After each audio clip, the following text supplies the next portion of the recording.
numbers go, you know, for us and the scores, that is as good as it gets, pretty much. Pretty much. I will say I could go for just an 11. That'd make it that much easier. That's fine, too. Really, I almost feel like until we're over a couple hundred riders, we should just limit it to 2 digits, easier to see. Oh. Ray Quintana just getting airborne out there, having some fun. He comes across in second position. He'll secure that for the overall. Amateur ski stock on the line. Oh, this is going to be fun. Yeah, this is going to be a good battle, basically, amongst the kids. Yeah, I'm wondering if Devin Farthing is going to be out today. I was talking with his mom yesterday afternoon when he didn't make it out to the final moto, and he had injured his wrist and was having some stomach issues too, which, you know, that's easy to happen, especially if you know, gulp some salt water out that's here. absolutely accurate. Super brutal to swallow a bunch of salt water, make you sick to your stomach, and immediately. And Devin had a tough time during that last moto yesterday, that second moto. So we'll see if he reappears here. But this is really, amateur ski stock has become a youth movement. Yeah, no question. This year, because all of our riders, with the exception of Taylor Stewart, are all 15 and younger. Amazing. But on the line, number 44, Camden Powell, out of Syracuse, Indiana, on the Speed Racing, Bullet Racing, Kawasaki. Speaking of which, I'm not certain that I see Taylor Stewart down there. Do you? No, Devin Farthing did make it. Awesome. Devin is on the line. 55, Good. Jay Finlinson out of Syracuse, Indiana. 77, Zeke Heim as well out of Syracuse, Indiana. 44, Camden Powell, also out of Syracuse, Indiana. Number 99, Robbie Finlinson, also out of Syracuse, Indiana. Obviously, they all ride and train together. 116, Devin Farthing. And Taylor Skellett. 295, Taylor Skellett. 296. Oh, you're right, 295. 295, my bad. Wasn't looking at the paperwork, looking at the back of that. Oh, here we go. And they go the wrong way. So about two riders go the wrong way right off the start. Amazing, since this is the third moto. Yep. Well, Devin Farthing, a little late getting off the line, but he's got it upright. We have one rider go down. He's just able to bring it back up again. Camden Powell out in front, and I think it's 55. Jay Finlinson. I think they both went the wrong way around the first turn. Right. Let's see if they can make up for that here on that you can buoy. make up for it. And that's what they're going to Look at they're all saying, take the buoy, take the buoy. Derrick's down there. Go outside. Take that buoy. Take the green one. As is Dad Jay Finlinson. Yeah. There's Taylor Stewart. They're both going, what did our sons do? Taylor Stewart and Taylor Skellett having a battle themselves. Watching the dads, they're talking, going, what the hell? Yeah. What are they thinking? And now they're just waiting. Are they going to go or are they not going to go? Now Nothing you watching. can do. What is Camden Powell going to do? Is he going to take out the makeup buoy? Did he get the pit sign from Dad? I don't think so. No, he doesn't. And he's going to be a lap down. Oh, Derrick's just like, you got to be kidding But me. Jay Finlinson is going to, Jay I believe. is going to go take it. He's headed outside. Oh, no, he turned back in? No, he's taking it, isn't he? Yep, yeah. he did. And that's going to put Jay Finlinson into the lead. And Derrick, he's just shaking his Derrick's shaking his head down there. It's like, oh, here's a lesson I didn't want to learn 2,000 miles from home. I'm sure there's a few choice words being spoken down there. Oh, Jay goes down. But, and he's back up. Sorry. He's in the lead. Camden comes by. Derrick walks away. He's not even looking. And Camden's looking for his dad like, what were you trying to tell me, Dad? What was that you were pointing at? Oh, well, that's racing, huh? Well, this isn't over, and Camden has the capability of lapping this field. So all I can say is, yes, he does. You know, Just tell him, go, Daddy, go. But I don't think this race is probably going to be quite long enough to pull that off, although he definitely has the skills. Well, he's got a quarter lap lead on second place right now. Yeah, he does. Second place. Wouldn't that be something? Well, it's not like we've never seen it before, and Camden's, I feel that he's got the ability. That's just a long road to hoe here. All right, Devin Farthing's starting to reel in everybody, too. I'll tell you what, watching Devin on that boat, he is just bounced around like a cork out there, well, you know. Devin yesterday made one of the best starts I've ever seen as he came from outside and swept around everybody. That was sweet. On the first turn that were all, banging inside and got into contention immediately. Devin's a little lost out there. Actually, he's not lost. He's just preferring to go straight over the waves and remain on top of the ski. He had bad strategy. He had enough ocean water yesterday. Exactly. Not a bad strategy. So Camden Powell comes by. He is down a lap. We'll keep an eye on his progress. Unofficially. Absolutely unofficially. As the race leader, 55, Jay Finlinson comes by.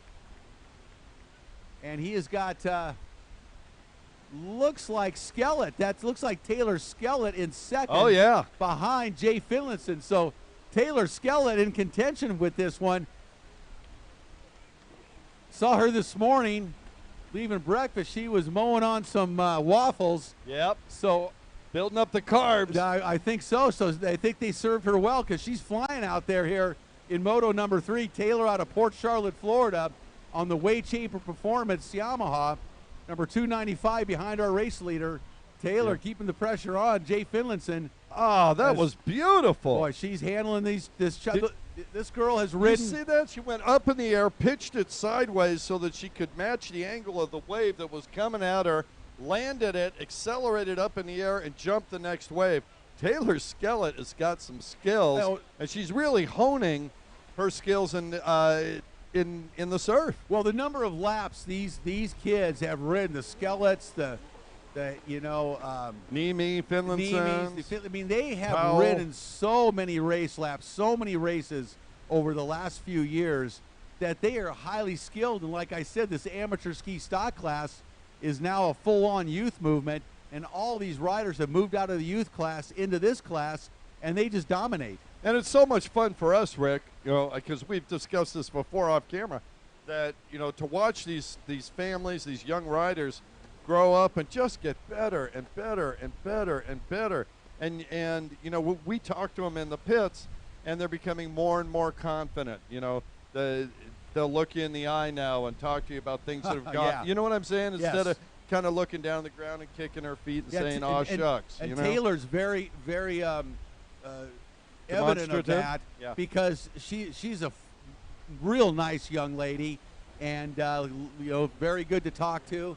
And I'll tell you what, the other thing to add on to what you're saying, because you're 100% right, is that this is so good for the future of the sport, for the sport period, because having young talent, young under 16 or teenagers period, that are becoming dominant riders, this brings in other young kids. No question about it. The more kids that come in, they want to hang out at the beach. They'll see their peers racing. They want to do it. They want to be part of it. And it becomes this whole deal where this becomes cool again. Well, you know what, Rick? As you're saying that, and, you're speaking with somebody who has 6 children and as of a couple of weeks ago now 13 grandchildren. Congratulations. Thank you. The youth movement is critical for the sport's evolvement, no question about it. But for all the parents out there, and if you're listening to this, you're already of the same mindset. Wouldn't you rather have your child out there doing something physical rather than playing on their phone or on? Believe me, these kids get off the water. I'm sure they're on their phones, absolutely, doing selfies and all the everything. But at least they're out there in the fresh air, challenging their bodies. These are going to be people who have a good sense of their own bodies moving forward through life. Absolutely right. And as you were saying that, I was watching Taylor Skellett go down, coming into the finish line, instead of falling her off the ski, she laid behind it, held on, and surfed it on the waves just a little bit, kept her momentum going, got back up and underway. And she is amazing. What a talented young rider. We are on the last lap. The checkered flag comes out, and that is unofficially for Derrick Powell, but I believe Camden. Camden Powell. Derrick's chewing on nails out over on in the pits right now. But Jay Finlinson is going to be the winner on this one because we know Camden was down unofficially a lap, and well, his dad knows it, you know it, and I know it. Yeah. But the kids bring kids, and they bring a cool factor. I mean, as much fun as it is for all of us, nobody wants to watch you and I race. I mean, let's face it. No. But you get the kids out there racing, and the other kids come out. Taylor Skellett finishes second behind Finlinson. Great ride for her. And all of a sudden, it becomes cool. You know, and I think back to the days of the Jeff Jacobs and the Christy Carlsons and the Fachettis and Victor. These were all teenagers. You know? And that's what made the sport really take off. And I can sense that happening again, watching this tour evolve, watching these young riders evolve and become stars in this sport. Yeah, stars in their own right, too. And, of course, let's face it, this is and pretty much has always been a family sport. I mean, it has to be. Yeah. So, I mean, you can't do this without support like that.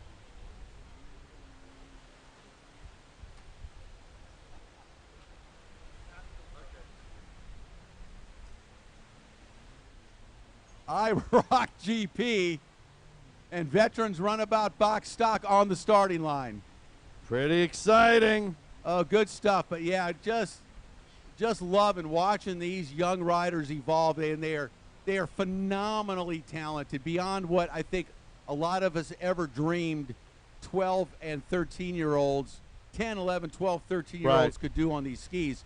Now you get into the 14 and 15-year-olds, and you kind of expect that. You can ride. We can see that. You're big enough, you're strong enough to start handling these skis, but the younger kids, the little ones, are very adept, and so it's a lot of fun to watch this evolve. Yeah, no question about it. And I'm so glad that the rules were adapted to allow these younger riders, to get out there and run again. Well, back in the day, the feeling is that there weren't many skis made like there were mini bikes. This was motocross on the water. Yep. That was the vision, but we didn't have mini bikes for youth. Right. The 300 just didn't work out. The 300 did not, but it took some parents, some dads, coaching and teaching, and then promoters. And lobbying the promoters.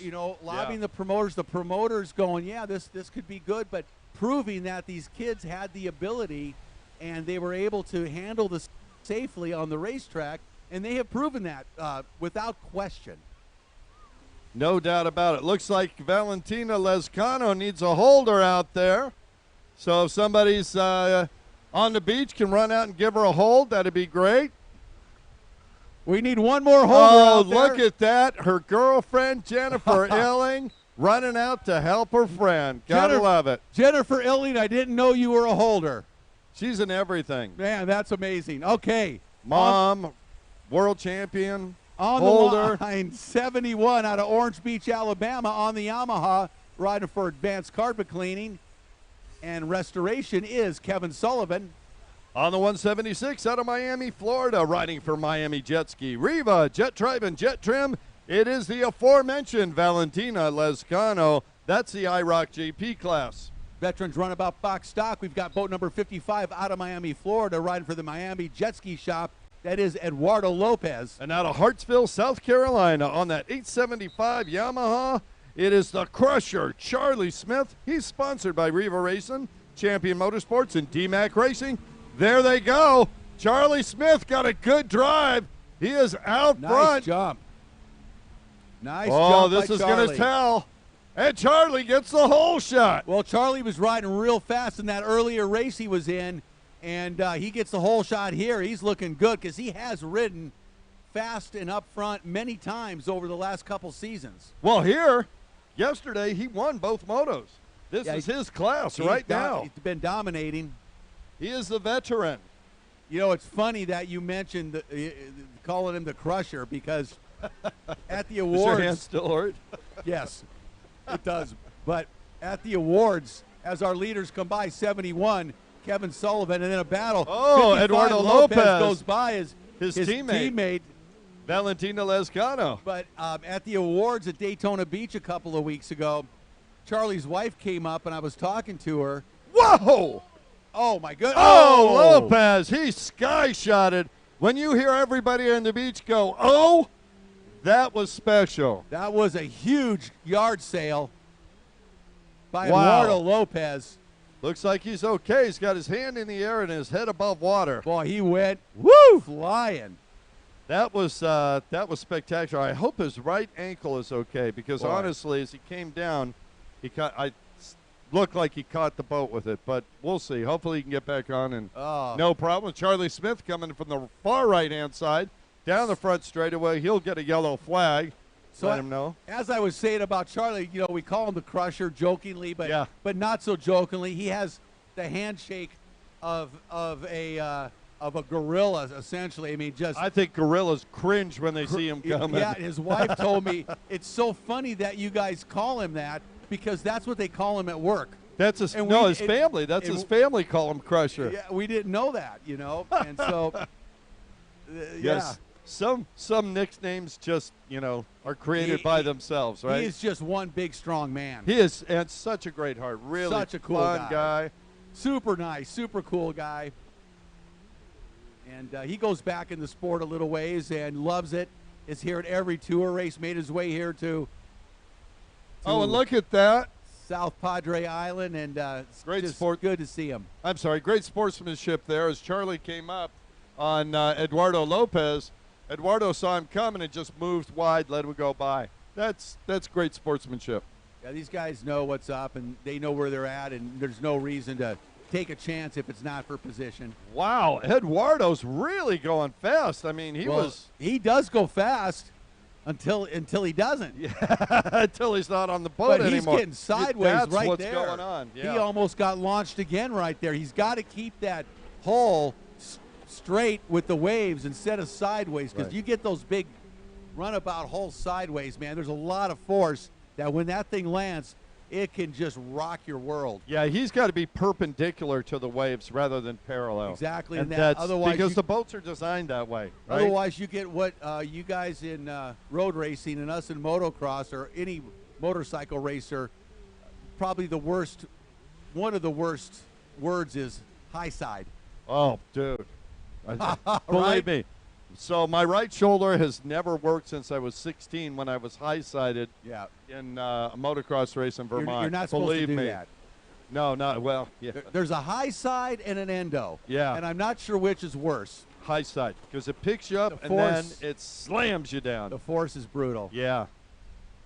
The endo, at least you can tumble and dissipate some energy. When you go slam down, all the energy goes into the ground and back into your body. It's like a shock wave. Really does.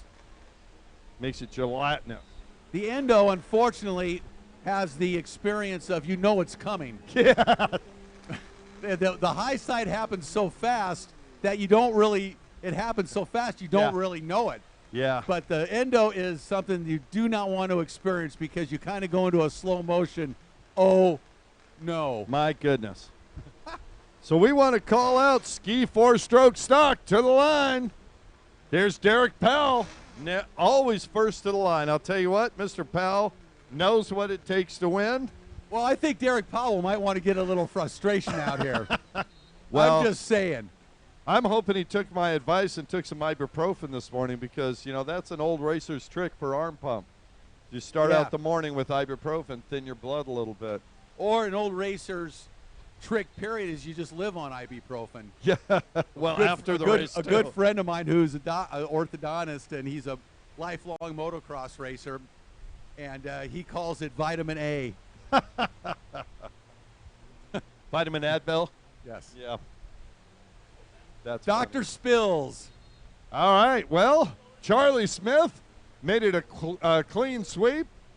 Second position was Kevin Sullivan. Third, Valentina Lescano. And unfortunately, with the get-off, Eduardo Lopez will be bringing up the the back of the pack, but wow, that was strong. And actually, as I come to look down, it's Kevin Sullivan will be the overall winner in IROC GP. Second will be Valentina Lescano, unofficially. And in Veterans Runabout Box Stock, of course, Charlie Smith, 3 wins, is always an overall win, and Eduardo Lopez will be second. I got to say, love that Miami jet ski shot. They're bringing a full contingent of competitors here on the runabouts. You know, that, like many the rest, basically all the rest of the teams here, they just have a tremendous amount of passion for the sport, and they are out here competing every which way they can, and it's really fun to see their level of commitment and passion.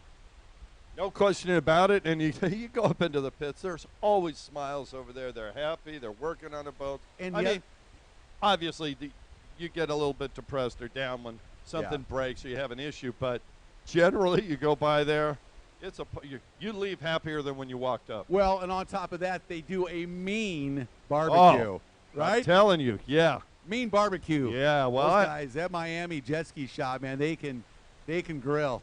I'll tell you what. You know who else can grill? Right behind us, the Lookout Bar and Restaurant, and I tell you what. Well, tell me about your experience with the Lookout, Kurt. They made a drink called the Bahama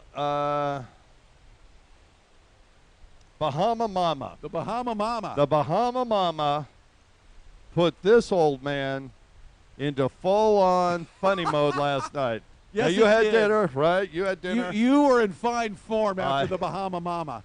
I was in fine form last night. This morning, it's a little difficult. Not so much. And not so much. I sampled one of the turbo pina coladas from Clayton's, which was outstanding. So thank you guys, all you guys up there.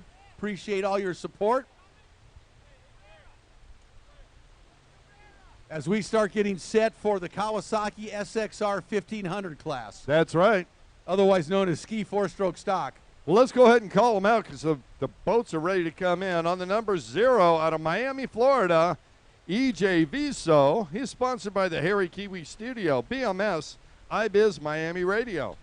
Boat number 12 with a good performance yesterday, riding for Liquid Wrench, Cabrera Motorsports, Blosian, Gunk, and Action Cycle. Out of St. Cloud, Isaiah Washington, young rider to keep an eye on. On the number 44 out of Syracuse, Indiana, sponsored by Speed Racing, Bullet Racing, Z-Force Racing, Ultimate Watercraft Performance, Synergy RV Transport, Watercross of Texas, and Ignite Fuels, it's Derrick Powell. Derrick Powell and Isaiah Washington tied on points. Exactly right. Both traded wins yesterday and second-place finishes, so that's going to be a good battle here at Moto number 3. Also on the line, finishing with a pair of thirds yesterday, out of boat number 51 out of Miramar, Florida, on the Cabrera Motorsports Kawasaki, David Cabrera. That's the field in Ski 4-Stroke Stock. Did you say Derrick Powell and Isaiah Washington traded wins, and we'll see what happens here. And you know, as it should be, the third and final moto. One thing about this racing here in these conditions is you can try to predict the future, you can try to predict the winner, but it doesn't matter who it is. We've seen everybody go down. You name it, they've gone down and not won the race they were supposed to. That's right. So you just I really hesitate to say anything about what's going to happen, because one get off, and it happens every moto, it changes the course of the race. Well, let's call it what it is. It's a great, we love the surf. We just love the surf, it really is exciting. So here we go. Moto 3, this will decide the overall for the weekend for Ski 4-Stroke Stock. Obviously, all 4 riders mounted on Kawasaki SXR 1500 4-strokes. Derrick Powell got a good drive right off the line, right next to him. Believe that's EJ Viso. Oh, Powell sky shots. Who is that in second? That was Isaiah Washington, number 12. And Powell and Isaiah just pretty much were very close going out. Both hit that same wave and got some air. And here comes Isaiah taking a different route. Yeah, Good call there. Good racing by Isaiah, trying to figure out a different line to get around Derrick down the front straightaway or into the front technical section of this race car. Goes Derrick Powell, Isaiah Washington. So Cabrera in third, it looks like, and EJ Viso in fourth. Derrick Powell made the 180 turn at the end of the straightaway, and as he's coming back, Isaiah Washington was full-on committed. He jumped over Powell as Powell accelerated into the wave. He was coming the opposite direction. Wow. Sketchy. No, great riding, good choice. I mean, all I can say is really good that Derrick didn't bog right there. To say the least. Yeah, well, he likes that helmet and would like to keep his head on top of his shoulders. Down the back straightaway, race leader, 44, Derrick Powell. Derrick out of Syracuse, Indiana on that Speed Racing Kawasaki. Isaiah Washington right behind him, trying to figure out if there's anything he can possibly do to get around Derrick to get this overall. One of these two riders is going to go away this weekend. Oh, and EJ subs it a little bit, and sticks that nose, right out of it, and desperately hangs on to keep racing. So he right now is going to be, if he's smart, he's going to ride as hard as he can, keep it smooth, don't make mistakes, and hope that Derrick comes unstuck from that ski at some point and he can capitalize. Well, everybody's been off their skis this weekend. I don't care what class, whoever. It seems like everybody's taken a water test if they've been in the top 3 at all. And check it out. I'll tell you what, Isaiah Washington is a really strong up-and-coming young rider. Oh, he's getting Derrick better and Powell's better. got decades of experience, and here's Isaiah Washington right there with him. I mean, they're tied on points. What else can you say? Yeah, Derrick 43 years old, Isaiah Washington 20 years old. So you can see that huge gap between them in experience. And Derrick has a ton of it, but Isaiah at 20 years old getting faster and faster and gaining a lot of experience in his own right. And while Derrick gets older and older and older. Becoming there's no way around that. Right, exactly. And Isaiah becoming a force to be reckoned with here. Oh, no. And Derrick goes down momentarily. He has a problem, as we mentioned, and he is sitting dead in the water. Here comes Isaiah. He got it started. And Derrick gets the fire lit. He must have pulled out the lanyard, perhaps. And as we said, anything can happen here. That's what makes this racing so exciting. He looks right behind him, and he and Isaiah Washington are looking goggle to goggle there. So, I mean, that goes to show exactly what we were talking about in that Isaiah, just stay steady, stay right there, and see if something can happen and allow you to get by Derrick and take the overall win here today. Well, I think he's got to – Isaiah Washington is in the position he's got to go wide open because you just saw there was an issue. He wasn't close enough to take advantage. He's got to go wide open to try and stick with Derrick Powell. I think he is going wide open. I think he's going as fast as he can go. Powell is just a little bit faster, let's face it. Yeah, well. You know, he's just faster right now. And Isaiah, though, not that far off the pace. Well, let's watch at top speed as they go down the back straightaway. Powell's riding really well. And Washington's faster. And Isaiah smooth behind him in second. Yeah. Derrick looking great as usual out in front. No surprise to see Derrick Powell out in front. No, not at all. But Isaiah definitely keeping the pressure on. I think he's pretty pumped right now to be in this position.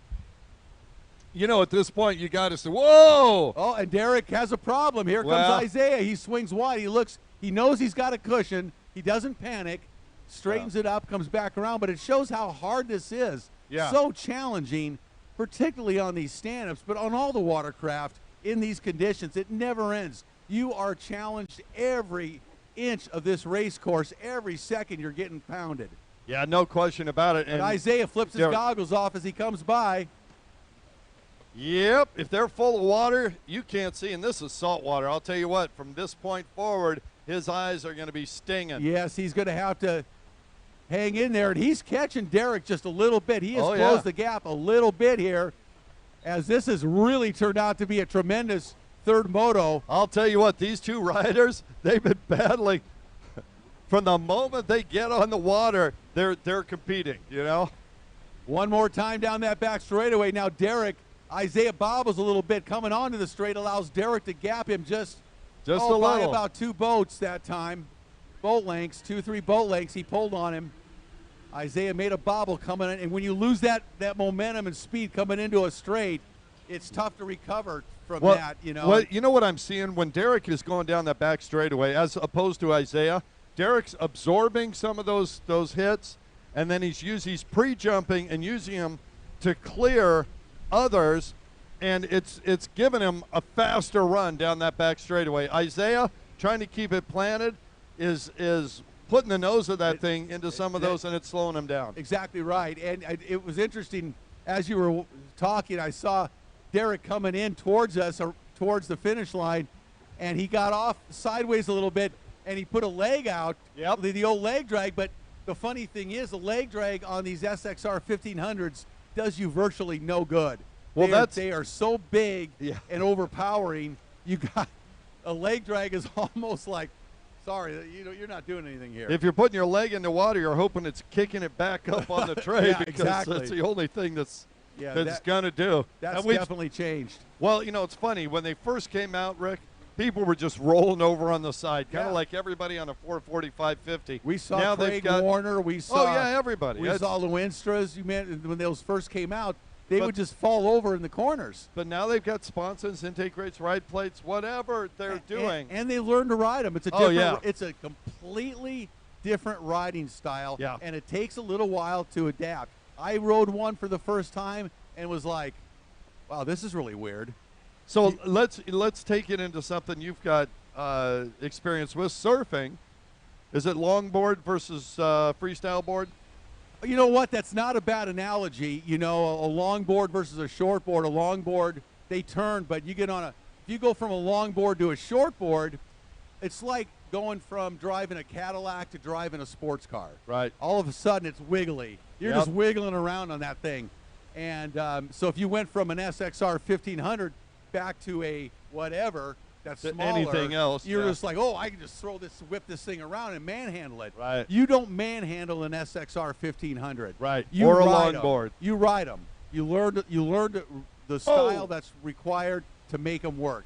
And these riders have done it over the last couple of seasons.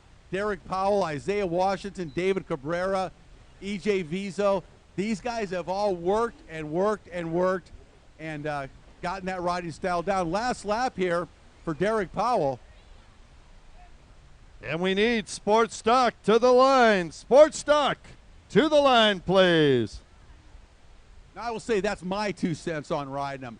Other riders of much greater ability may have a completely different take, and I would say, yeah, you're probably right. Well, you know, we were talking about Derrick Powell and Isaiah Washington. That's pretty much gone by the wayside now. It's really David Cabrera and EJ Vizo that are battling out here. Checkered flag comes out. Number 44, Derrick Powell, with a wonderful win here, Moto number 3. Great ride. Really only one little problem where I think he pulled his lanyard out coming off the back of a wave, got it relit, and went on to take the win. That's going to give him a well-earned overall for the weekend. Did you hear that? Say, Camden, that's how it's done, son. And a great ride, number 12, Isaiah Washington. Wow. Right there, man. A lot of respect for Isaiah. This was a tough weekend of racing on these stand-ups, and he did a real strong performance put in by Isaiah Washington. You know, and one of the best compliments we can give him from an announcer's perspective is now when Isaiah Washington's on the line, we expect him to be on the podium. No, exactly right. No question. Yep, you bet. No, he's a contender. This young man is getting faster. 20 years old, so at 20, he's got another 10 years of getting faster. I think you get faster till you're about 30, and then you kind of are in. You got to stay fit. A holding you can pattern. Maintain your speed. You're not going to get much faster past 30, but you can stay very fast as Derrick Powell is. Yeah, no question about it. You know, but so Isaiah's going to get, and that's when we go back to the kids. We're talking about the kids, and they're 12, 13, 14, 15. They're going to get they're going to be world dominators if they stick with it. Yep, no question about it. The problem with young kids is once they get past 15, when you hit 16, life changes. Other things become interesting.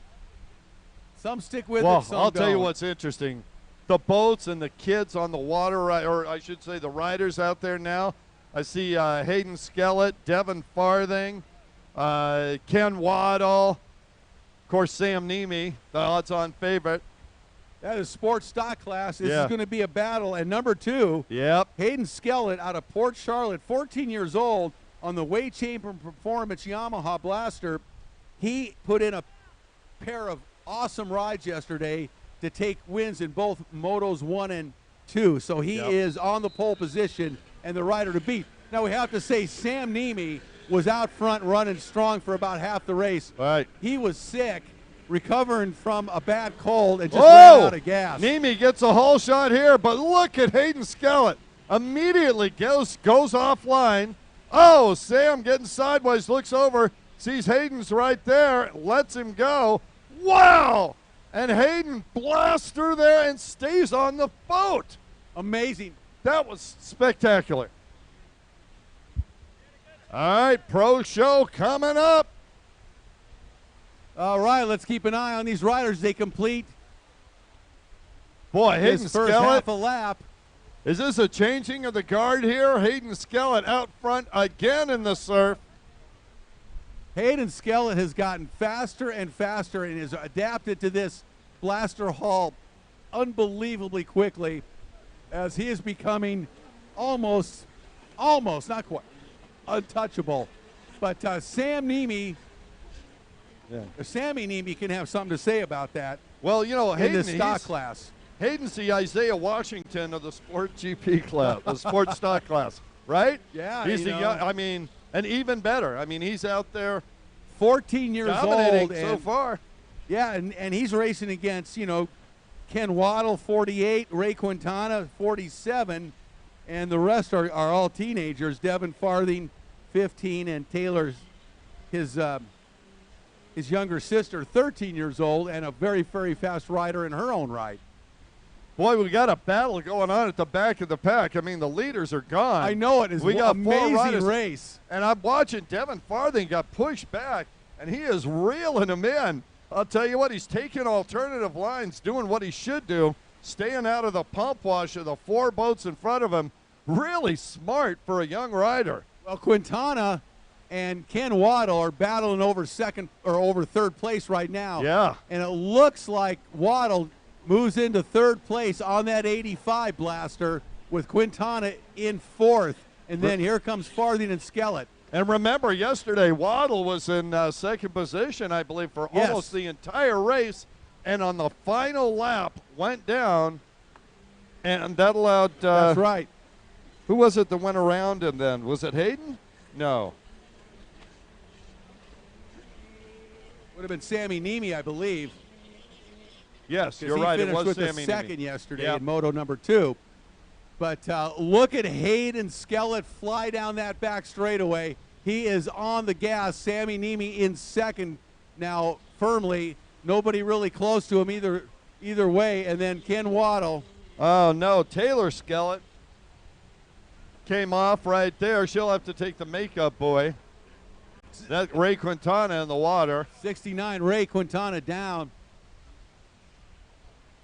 Hayden Skellett just gone.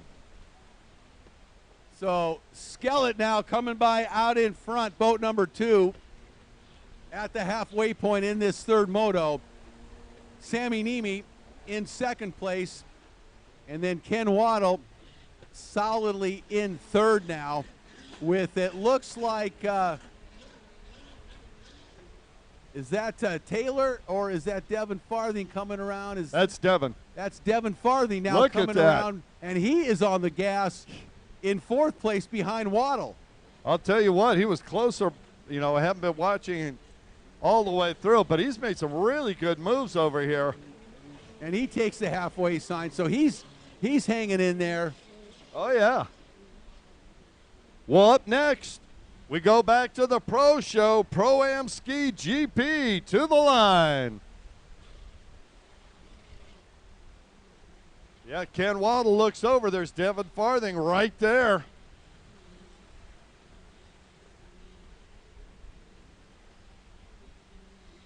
And here comes Taylor Skellett.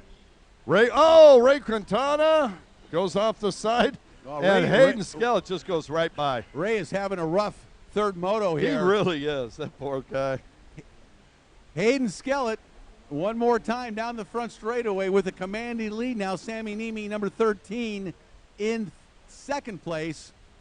And now it looks like a battle. Looks like Devin Farthing all over Ken Waddle. There they go for third place. Wow. Devin really putting the pressure on Waddle. I like the way the line selection for Farthing. Waddle swings really wide there. And there goes Farthing. Farthing carves a nice turn on the inside, and he is right there next to him, Kurt. He's trying to set up so he can make a clean pass. He doesn't want any piece of Ken Waddle's boat.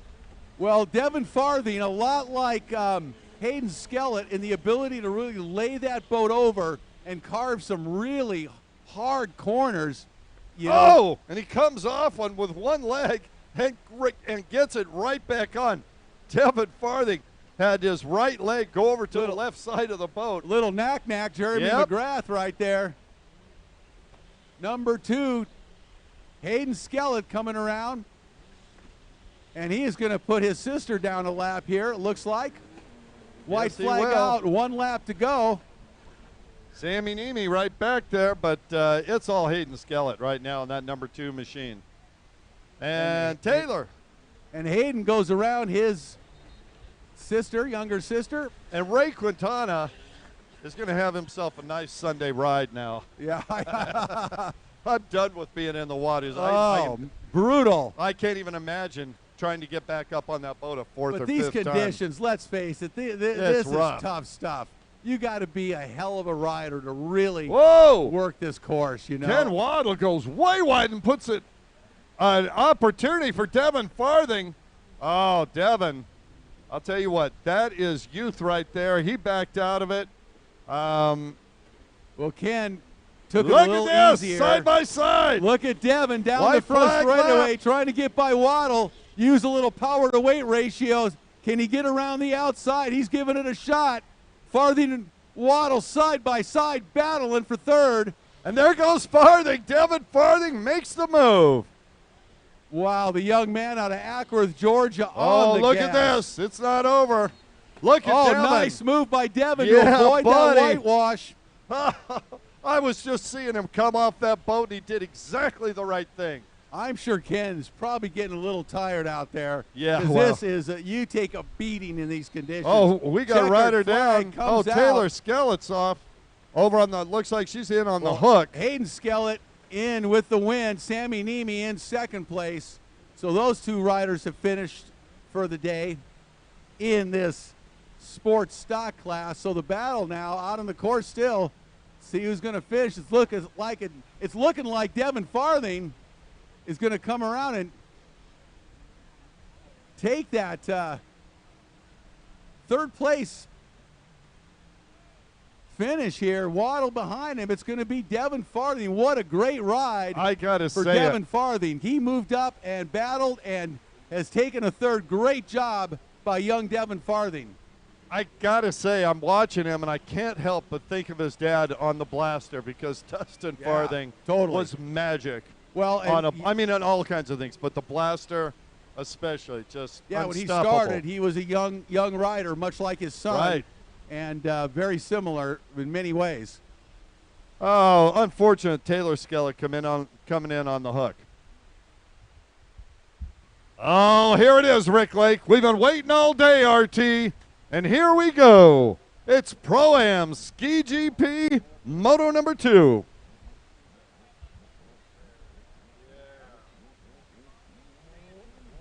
So we need our riders for Pro Ski GP to the starting line.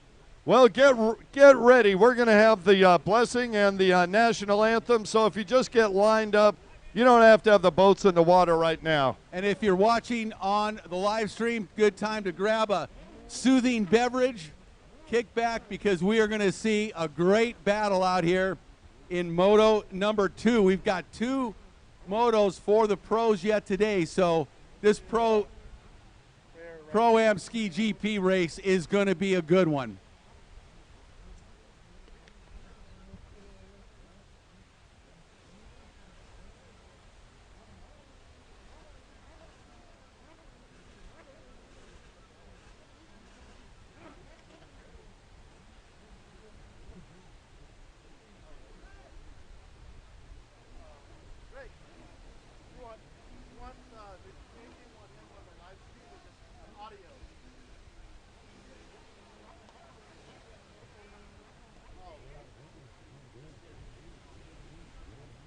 All right, ladies and gentlemen, as we get ready to go into the pro show section of today's event, we'd like to start the event with a prayer and the national anthem. So if you would, just bow your heads with me. Heavenly Father, we thank you today for all your blessings. You said in all things give thanks, so we would like to thank you today for these mighty machines that you brought before us. Thank you for the Kawasaki Sea-Doos and the Yamahas. Thank you for the Broward Motorsports. And most of all, we thank you for Tim Judge and Dean Charrier. And all of them for partnering, for everyone who partners with us and the racers, to give us the power, the performance technology. And we thank you, VP Racing and South Padre Island, for this beautiful racetrack. Bless the racers that are going to use them today. And Lord, may they put on a performance worthy of this great track here in South Padre Island. In Jesus' name, amen. Thank you very much. And we are ready to start the national anthem. Gentlemen, if you would take off your hats, please, and face the flag up here on the Tower of Power. And everybody, please rise for the national anthem.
All righty then. Let's go racing. Rick Lake, we've got Pro-Am Ski GP coming up. This will be Moto number 2. Who we got out there? Well, let's take a look down on the starting line. Boat number 0 out of Miami, Florida, riding for Harry Kiwi Studio, BMS, Ibiz Miami, a radio, that is AJ Vizo. On the number 2, Kawasaki out of Dallas, Georgia. He's sponsored by Factory Kawasaki, Troy Lee Designs, Works H2O Design, Pro Watercraft Racing, Scat Track, HYDROTURF, Watercross of Texas, multi-time champion, Craig Warner. Boat number 12 out of St. Cloud, Florida, on the Liquid Wrench, Cabrera Motorsports, Explosion, Gunk, Action Cycle, Kawasaki, Isaiah Washington. On the number 13, Yamaha out of Davie, Florida. He is sponsored by Broward Motorsports, Judge Motorsports, Jet Trim, Jet Pilot, Exotic Signs, Shoei Helmets, and Works Performance, Sammy Niemi. Boat number 2, ZA out of Epinyani, South Africa, on the Commander Industries, Jet Pilot, Rockstar, Commander GP1, Tyron Matsuris. On the number 44 out of Syracuse, Indiana, 43 years young, sponsored by Speed Racing, Bullet Racing, Z-Force Racing, Ultimate Watercraft Performance, Synergy RV Transport, Watercross of Texas, and Ignite Fuels, Derrick Powell. Boat number 50, also out of Epinyani, South Africa, on the Commander Rockstar Energy Jet Pilot Commander GP1, Mats, Dustin Matsouras. Out of Miramar, Florida, on the 51 Kawasaki, 52 years old, sponsored by Cabrera Motorsports, Broward Motorsports, TMR, Exotic Signs, Whamilton's, JC Racing, Tim Judge Motorsports, and Watercross of Texas, David Cabrera. Boat number 85 out of Biloxi, Mississippi, on the Performance Jet Ski and Cycle, HRT Racing, Commander Industries, Fly Racing, 100% Whamilton and RAS Products, GP1 Commander, Jules Hopkins. On the number 100 GP1 out of Gilbert, Arizona, sponsored by Commander Industries, 14 years old, Revan Harris.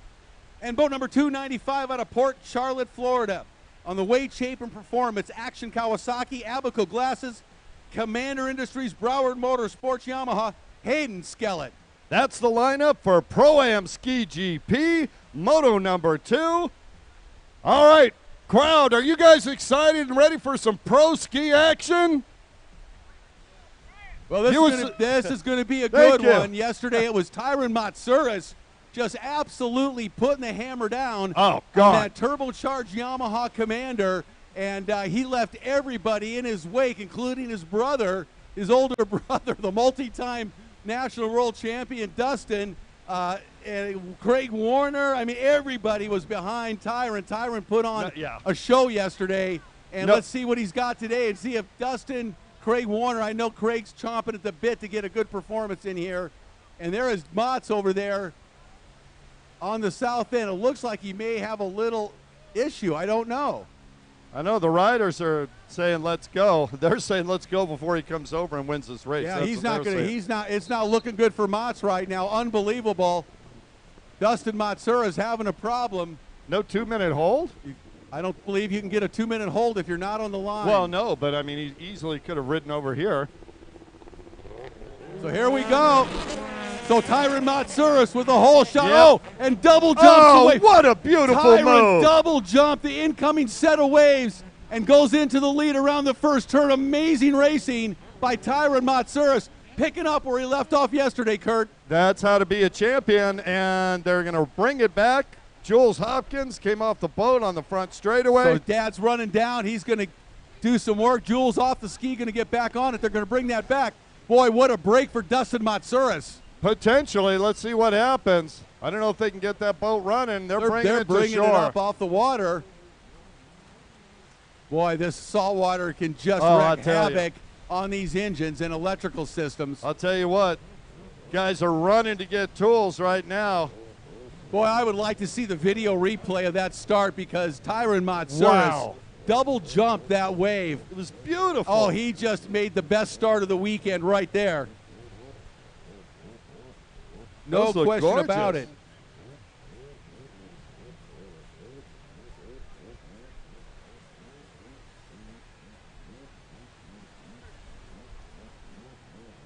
Oh, yeah, what the hell? I didn't get the memo.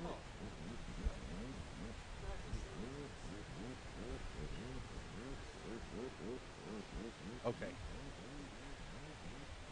Well, we're going to line them back up, and I don't know if there's any way to get a better start than Tyron Matsouras pulled here in that one. That was gorgeous. Hey, I want to see it again.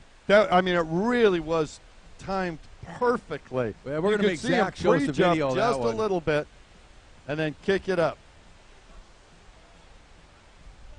Yeah, for those of you that are watching it online, you can rewind that live. I'll tell you what, that's one to keep forever. Boy, what a sky shot. Seeing Tyron blast off that line and clear both those waves, that was gorgeous. Nice racing. Oh, man. So the Sammy Niemi having an issue. That hopefully they're going to get a 2-minute hold. Well, that turbocharged boat that Tyron's running just has got a lot of pop, obviously. So looks like the 2-minute hold is up. Here we go. Derrick Powell getting a good drive. Oh, and as I say that, he goes off the side, hangs onto the ski, though, and once again, that's Revan Harris that's And we're red flagging this one. Tyron Matsouras with the hole shot once again, but red flag. Going to bring him back, giving Dustin even more time to get back into the fray. Boy. I'm sure that's not the intention. He's bent over that thing with tools. Boy, tension is high down on the starting line. There's a lot at stake here in this pro ski. These guys are racing for cash. They're racing for national tour points. And everybody trying to get the jump on everybody else off the line. So critical in this sport to get a great start. Well, and, Rick, I'm sorry. I was looking down here watching at the Matsouras pit, and Mats has got his helmet off, and he's deep inside that thing. I saw him running back into the tent. That tells me he's trying to get this thing running no for question. this moto, not just get it ready for the rest of the day. He just came back with something in his hand, so there's something that went afoul on that Commander GT1. I wonder if that's a, it looks like they got Sammy Nini's boat running. So Tim Judge says, let's go. Is there anybody you'd rather have at the last second on the line to make your boat run than Tim Judge? Yeah, he's a master, no question about it. Seriously. So keep an eye on Dustin Matsouras down there in the pit, see if he can get that number 50 back into onto the starting line. He is working frantically right now. Boy, he's gotten two 2-minute holds here.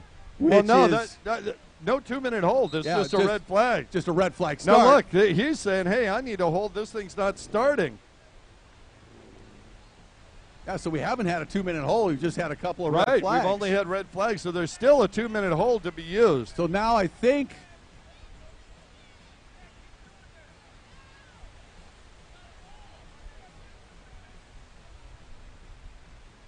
looks like we're under a 2-minute hold now. Our starter, Paul Lair, out there with the 2 sign up. Well, they're on the clock, and you only get one, so. There's 1 2-minute hold allowed per race.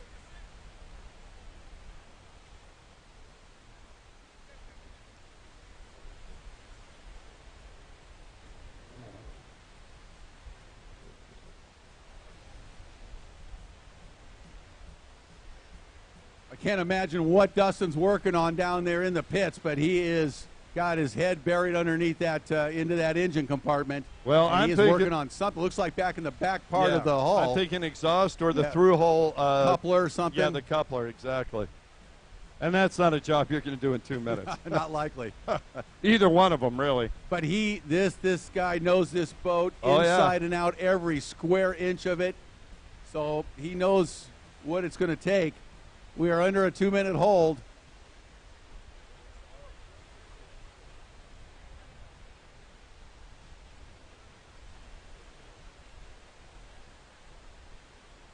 So a pair of red flag starts, a 2-minute hold. Tensions are building on the starting line. Riders from all over the world here in South Padre. Was that the Mott's boat starting up? It was. But I know some certain individuals back home in Arizona sweating this one out in front of the TV. All right, here we go. Yeah, that's 2-minute hold is up. This is going to be it. We're going to go back to racing conditions. Where is Craig Warner on this line? Oh, and Derrick Powell. Wow! The red flag once again as Powell. He's going to start that engine. Just decided to get a hole shot by hook or by crook there. Well, that was by crook. Little case of premature acceleration. Once again, now this,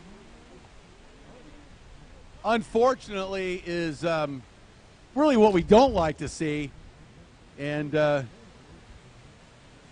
a clean start is critical. The officials are going to do everything they can to make sure that happens. And now when a rider jumps the starting gate, they will have to start with a dead engine, hand-on helmet start.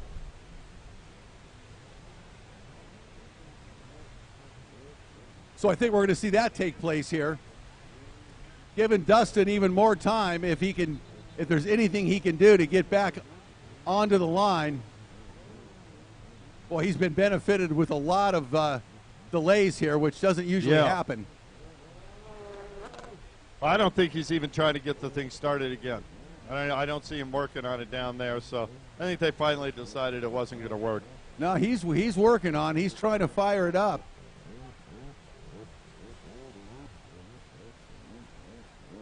Not happening. Can't imagine what's going on. Maybe electrical. This salt water just wreaks havoc on these electrical systems. But I'm not going to hazard a guess. It could be a myriad of things wrong with that ski down in the line. That's unfortunate. We love to see Motts get out there and race with everybody. We want to see everybody race. Everybody. We don't want to see one person left on the beach ever.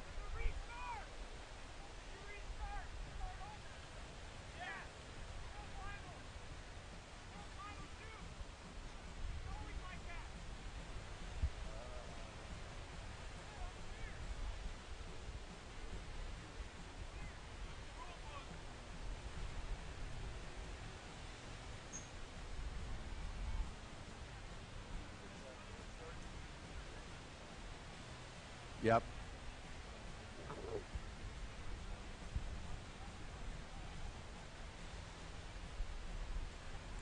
Oh, yeah. Robert's saying hand on head. Yeah, lining everybody up. We'll see if anyone gets penalized. Yep. Derrick Powell's going to start with the dead engine, it looks like. Number 44. Oh, so is Craig Warner. Craig Warner got penalized. Got it. So that's why one of the other red flags, I guess, he was late. There goes Tyron. There's experience. You see Craig Warner dive to the inside. Yep. Absolutely brilliant move by Warner. Last off the line, and he's going to roll in there about 4th or 5th. But it's Tyron Matsouras again, boat number 2 out in front with another hole shot. He is hole shot at each of these starts, and he is flying, picking up right where he left off yesterday on that Commander GP1. He is on the gas out in front. I think that was Isaiah Washington. Is that Derrick Powell in second? Derrick Powell with the dead engine start in Jules second Hopkins place in already. third, Warner in 4th, Isaiah Washington Oh, and Tyron in goes down. Tyron Matsouras down. Oh, Here comes Powell. Look out! Oh, and they That slam Powell hole goes side by. by side fiberglass. And there's Tyron now with a problem. And there goes Hopkins and Warner. Wow, Derrick Powell.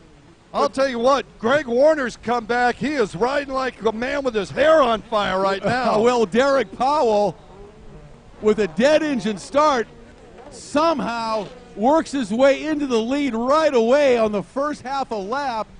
Tyron goes down with a problem. He's back up and underway. Keep an eye on boat number 2, Tyron Matsouras.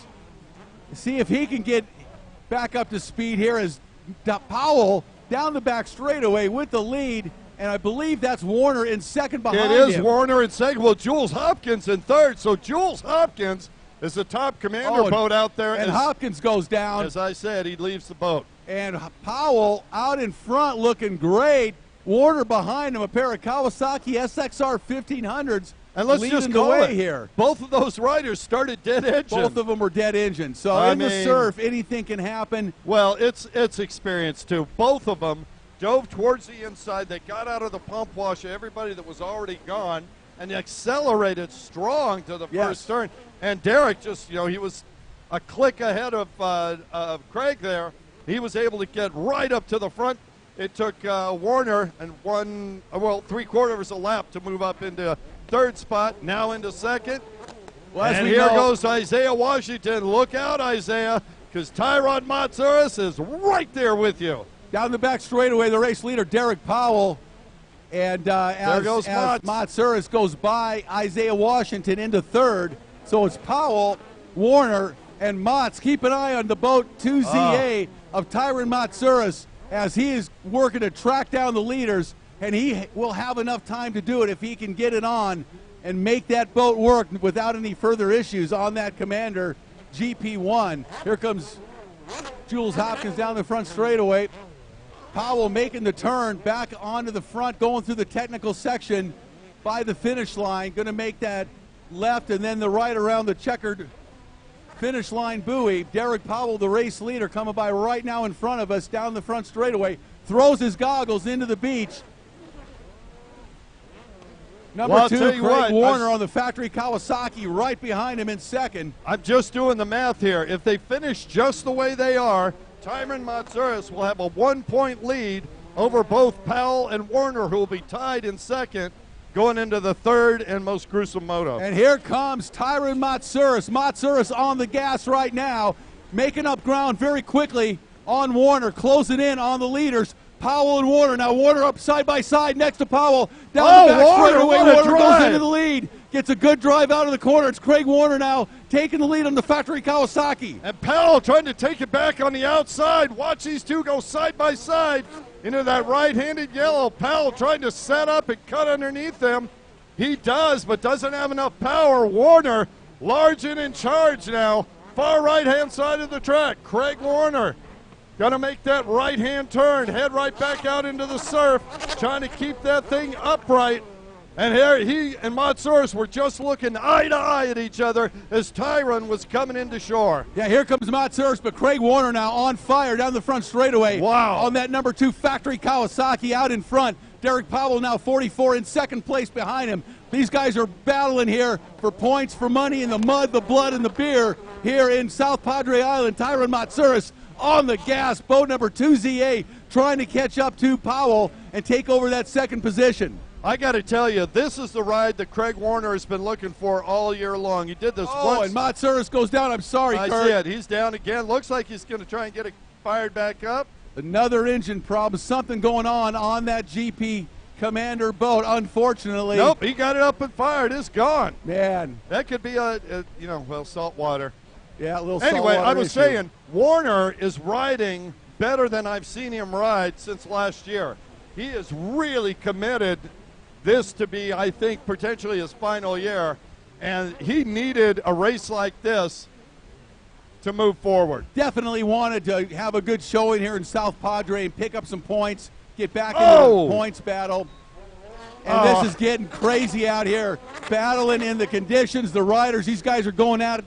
These are pro ski riders, and they are battling hard here. Round number 3, South Padre. This is phenomenal racing, Kurt. Well, check it out. Warner's already lapped 2 other riders. Going for a third right now, Jules Hopkins. And Jules on one of the GP1s, he's having some issues in the surf. Let's just call it what it is. I don't know whether it's mechanical or just getting used to the boat still.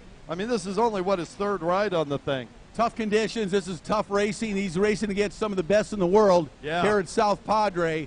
And it takes a lot to compete at this level. And as good as Jules is, he's got a little ways to go yet to get into that mix. But he's working hard. Isaiah Washington coming by in that number 12 Kawasaki as our leaders work around the right-hand side of the race course. Yeah, Craig Powell Warner just in got the by. lead. Powell just got by the 2 lappers on the back straightaway. So now nobody between him and Warner. Warner coming in right behind Jules Hopkins. Jules will be a lapped rider if Warner can get around him. And I'll tell you what, Warner wants nothing more than to get around him and put him between himself and Powell. My What goodness, Powell, guys flying out there. Warner Jules absolutely on the gas. Hopkins flying through the air out there. Here comes Warner up behind Jules. Going to put him down a lap momentarily. Second place, Derrick Powell just working his way around the track, smooth and in control in second. Firmly in second place now. EJ Viso, Warner Sammy Niemi coming by. If they finish the way they are now, that would give Warner a 2-point advantage over Powell going into the third moto. And Dustin's not going to score anything this moto, it doesn't look like. Yeah, so he's out of it. So that's going to be tough there. Tyron battling some gremlins with that ski, trying to maintain his position, trying to get eke a third out of this thing. Isaiah Washington still up, looking strong. He's put a lot of laps in. That young rider.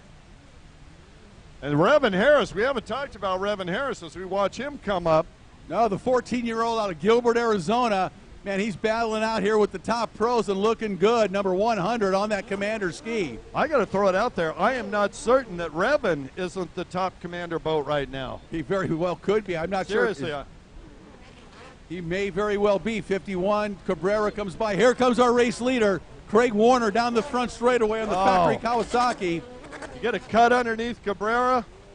No, he got stuck there. Tough conditions, working away, making that right-hand turn into the surf. Warner working methodically around this racetrack here at South Padre Island, Texas. Cabrera in the doing lead. the sportsman-like thing, saw him coming, went way wide, left the inside open for him. Hopefully does the same thing for Derrick Powell.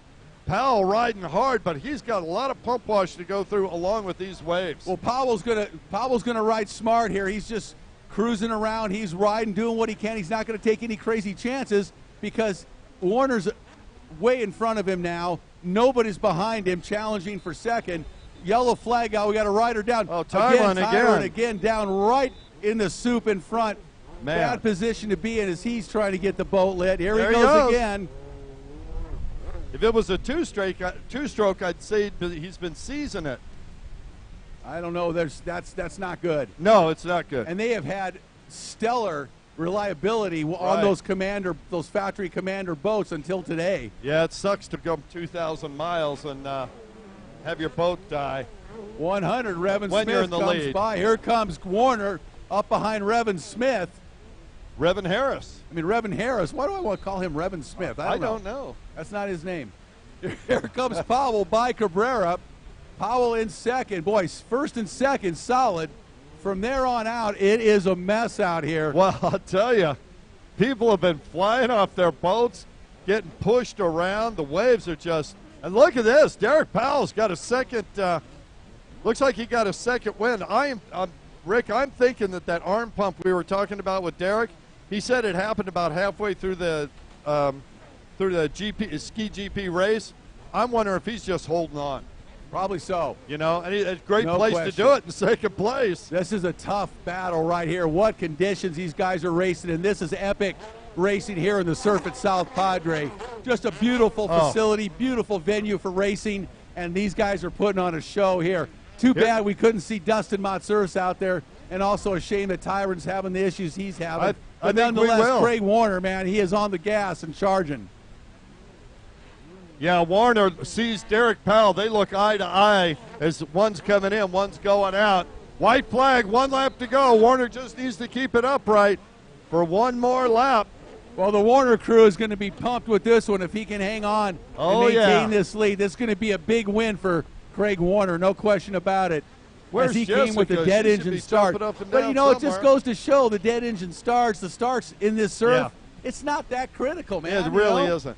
If this were flat water racing, completely different world. Yep. But man, these conditions change everything up by the second. Yeah, and it's huge. And I'll tell you what, this is where experience, and we've talked about it and talked about it and talked about it at every race venue so far. If you're in the surf, the rider with the best skill will generally come out on top unless there's just a huge technological advantage. No question about it. This really separates everybody skill-wise.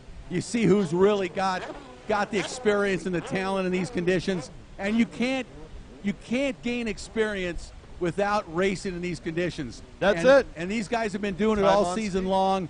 The top racers today are the older guys that have been doing this for a long time. Right, it's TOT, time on track. Man, you and here gotta be comes out your there. Moto winner on the number 2, Factory Kawasaki, Craig Warner. Nice win. Warner's got to be absolutely pumped with this win. He really needed this one coming into today. So he's got us first here in Moto number 2. We still got another Moto to go with this. Well, And, you know what? You just got to say, both he and love Derrick this. Powell really earned it, right? Absolutely right. As number Here comes 44 comes across the finish line, he's going down into the tray. He is worked. Yeah. Derrick Powell with a well-earned second-place finish here. Are you kidding me? I'm worked just talking about it. Hey, speaking Absolutely. of which, Pro-Am Runabout GP coming up next. Fastest boats on the water, the Runabout Grand Prix. Wow, what a battle in epic conditions here. These guys are all over the track, flying through the air. They're in the air more than they're in the water here in South Padre today, Kurt. Yeah. Look at that, Isaiah Washington giving a thumbs up to Derrick Powell. I think he was back there in that third spot unofficially. We'll have to check it out after this is over.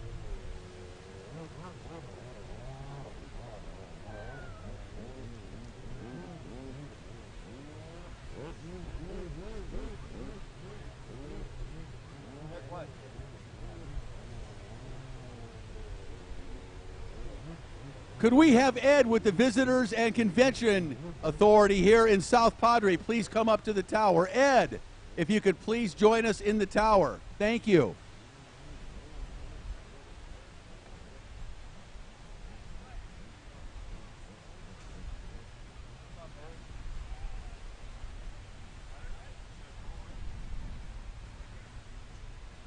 All right.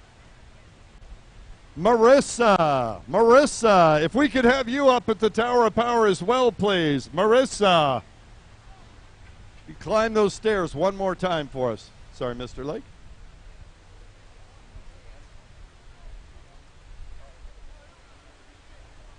So we're getting ready for Pro-Am GP runabout. This is going to be a fast and furious battle, to say the least. Moto number 2 for them. Hey, Rick, well, I'm going to take this opportunity to shout out to all of our racers, the pit crew, everybody that's here, including you, Mr. Lake, and you, Mr. Sands, and you, Mr. Ignacio. This is a survey from the South Padre Island Authority. They want to know about us, and these are the numbers that they're going to use to see whether we come back. So we need everybody to fill out one of these forms. Takes about 3 to 5 minutes. Very easy questions. There's no horrible math. Even AJ could do it. AJ, have you filled out one of these yet? Huh?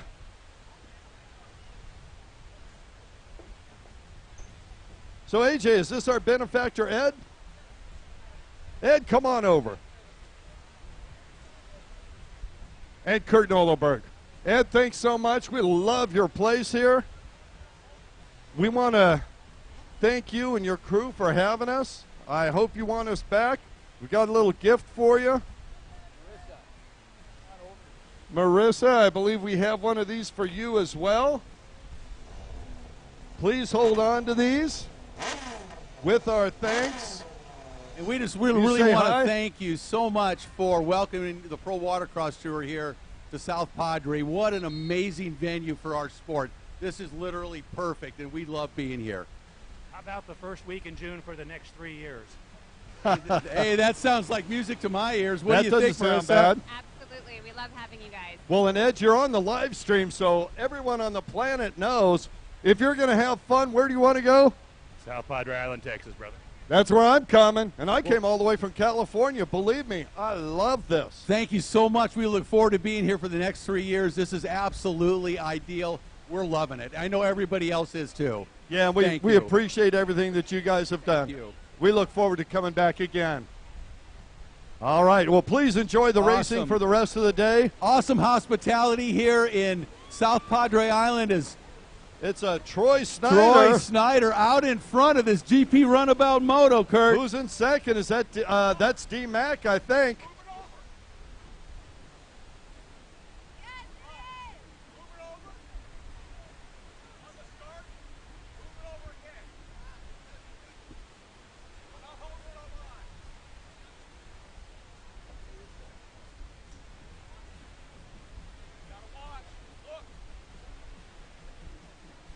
No, that's D-Mac in second. All right, D-Mac's got another boat. Yeah. That's one I haven't seen before. No, it's not his. That's a borrowed boat. Definitely not. Troy Snyder out in front. Snyder, number 110 out of Bradenton, Florida, on that Snyder build. Judge Motorsports, Dean's team, Yamaha, leads it down the front straightaway. Oh, I know it. That is D-Mac. Oh, look at this. Look at this. Brian Baldwin's going the wrong way. Baldwin. No. Oh, Baldwin. Baldwin. Man. Somebody got to stop Baldwin. That's a monumentally dangerous error right there by Brian Baldwin. Wow. Yeah, he's riding yesterday's course today. That's not the thing to do.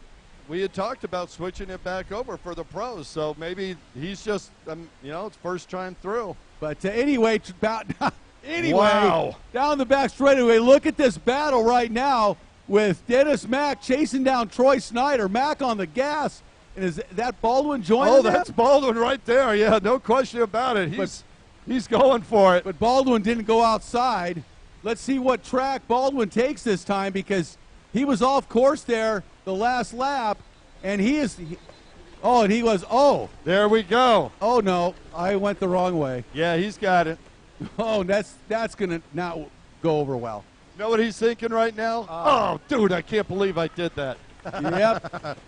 That's all right. There's plenty of laps left, and I know That's- Brian's not stopping. No, that's Whoa. what he's thinking. Troy Snyder's got his hands full, boy. Oh, D-Mac went way off course, and that's going to allow Baldwin move into second position. And Baldwin literally goes over the top of Troy Snyder, and Baldwin Look at and those Snyder two. side by side down the jet trim back straightaway. Baldwin takes over the lead. Outstanding racing. Brian Wow. Baldwin on the gas, but he's got a lot of work to do because he did not take the makeup buoy after he took the wrong inside turn there, and he's going to have to lap everybody to make it back up. So he's really out of this one right now. Rick, honestly, I didn't see it. Are you talking about the buoy that he took? Yeah. There's nothing wrong with that. He doesn't have to make up a I buoy guess- for well, I taking guess an not. extra one. No. That's true. All right. Oh, yeah, He's yeah. in the lead rod, then. yeah. It Yeah, was, that was conferred by a race director. it was just so you know. dangerous. Oh, man. It was That just move really right there, dangerous. Rick Lake, is why I bring an extra set of underwear to the races. TMI. No, man, I'm telling you. TMI. I hate people getting hurt, and that was really close.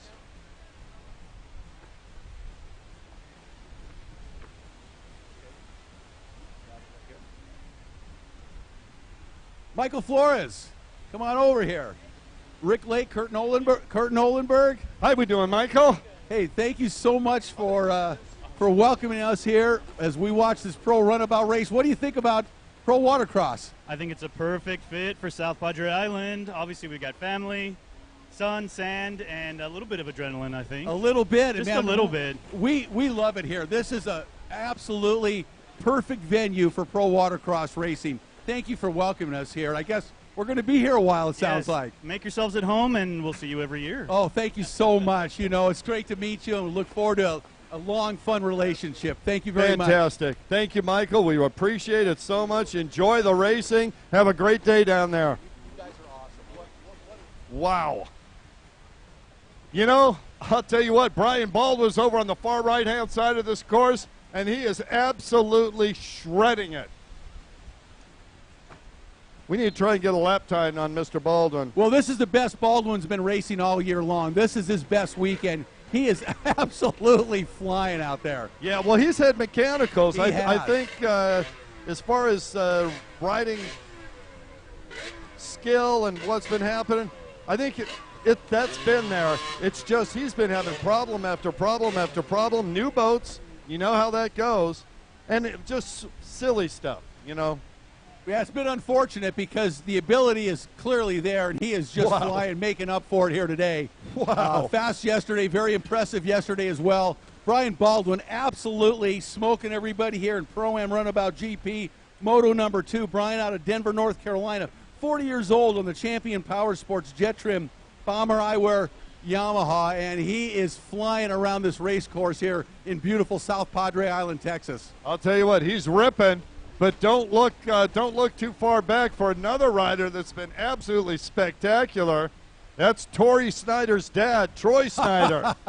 That's Troy right. Snyder, I heard of him. Yeah, well, Tori's had 2 Moto wins, so you know. Well, Troy right has now, his hands full of Dennis Mack right now. Oh yeah, he's got a big case of D-Mac all over him. Because Mack not real pleased about what happened in Supercourse. He had some issues. Yeah, I know. You know, had some problems. I think that he's got a little chip on the shoulder here. Well, he and Craig Warner, I think, you know, riding hard, riding angry.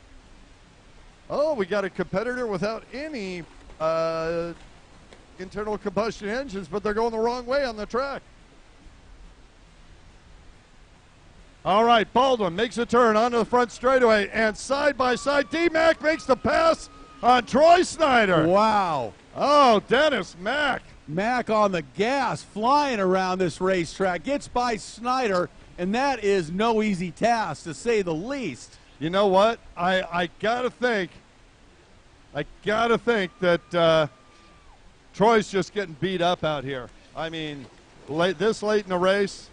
Brutal conditions here, just everybody taking a beating here in these conditions, but I'll tell you what, it has put on a show for us this week, and this has been awesome racing to watch. Oh, spectacular. And I Absolutely know the riders fantastic. love it, but it does take its toll. Yeah. Yeah, for us up in the tower, man, it's as It's good gorgeous. as it gets, right? I'm ready to do this all again tomorrow. Oh, We haven't so even am I. finished today. Wow, Dennis Mack just Baldwin, yarding man. it. Baldwin takes the white flag. He is flying down this. Oh, straightaway. Baldwin sticks it sideways. Man, can that guy hold on to a boat. Oh, he is riding just fiercely here in Moto number 2. Yeah, no Out in question front, about it. flying. And these guys are just in the air around this track. There's so much bump. There's so much swell. They're just flying. Here comes D-Mac in second, Oh, takes the white man. flag. Oh, man. Brian Baldwin. Well, we'll just see. Man, these GP runabouts, they are fast boats out here. Very, very powerful machines. The power-to-weight ratio is insane. You know, Rick, I think Brian Baldwin uses the brakes on that boat more than any other rider I've ever seen. It's not a bad technique. I'll tell you what. If he's, Sure works. Yeah, it really does. So this is the white flag lap. I got to tell you, that last lap, I thought it was questionable whether he hit that yellow buoy or not. Man, with that lead, I'd take the Joker buoy just to be sure. I see what you're saying. I'm with you on that. If I there's mean, any I don't question know. at He all. was right there, so, you know, he's making that decision. That right-hand turn coming on to Right the back there. straightaway right there. Looks like, again, he was Man. couldn't even tell. And he does go to the Joker Yeah, buoy okay. or the makeup buoy. There you go. He absolutely does. Oh, checkered flag for D-Mac? D-Mac. And not for Baldwin? Wow. Baldwin takes the checkers. I mean, not Baldwin. D-Mac takes the checkered flag. Yeah, well, we'll call it officially unofficial. D-Mac with a win. Brian Baldwin here. I don't know how that... Well, we'll have to look at the results later.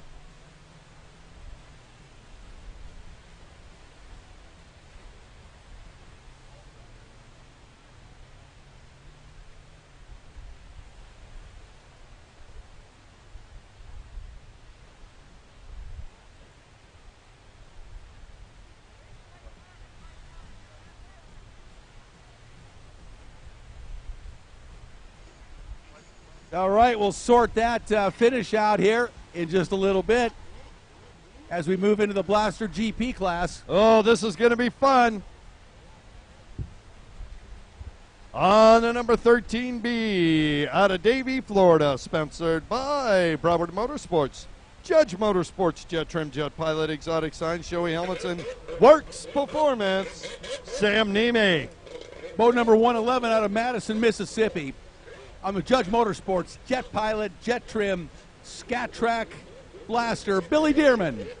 On the 296 Yamaha out of Port Charlotte, Florida, riding for Wade Chapin Performance, Action Kawasaki, Abaco Sunglasses, Commander Industry, and Broward Motorsports, Hayden Skellett. Now we see, I'm looking down there, I see Ken Waddle and I see Ray Quintana. This is a Blaster GP. I don't see him on it. You make any sense out of that? You know what? We got a break, Rick. I want to tell everybody that's watching this live stream, it's brought to you by M&M Power Sports and UTV. They have got every used part on the planet at a great price, and we thank them so much for their support of the live stream. And additionally, another one of our tour sponsors again this season, we want to thank Frank Walsh at Jet Trim.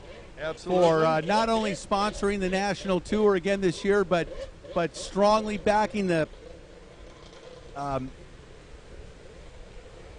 Sean Compton initiative, which has provided a defibrillator for all pro watercross national tour races and the recreational tour as well, which is very meaningful. If you've ever had anybody that's had an issue at the beach that needed immediate help, it can be a lifesaver. So thank you to Jet Trim for backing that. The Scott Compton initiative. Sean Compton. Sean Compton, I'm sorry. Okay.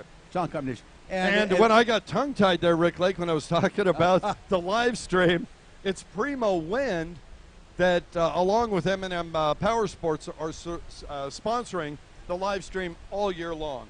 And that's you know, awesome. without those guys, we wouldn't be on this, so Thank you for that. This live stream has, like, as they say, become a thing. Oh, it's a thing. Yeah, and we've got viewers all over the world watching. It's phenomenal.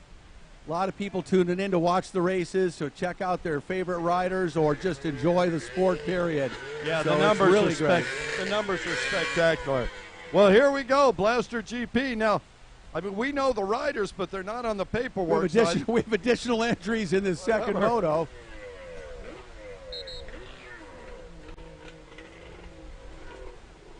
Another one of our sponsors like to thank Slippery Wetsuits.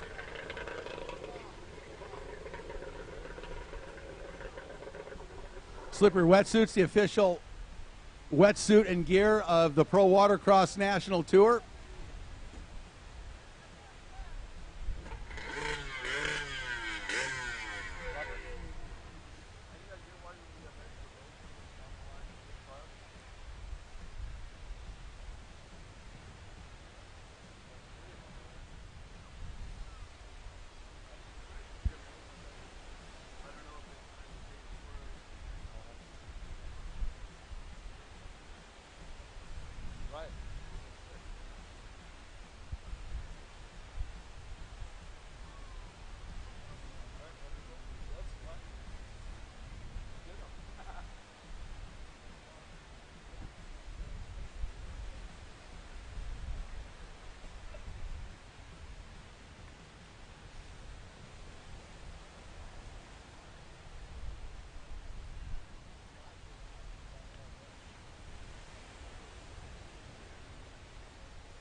All right, we are ready to go again with Blaster GP, Moto number 2.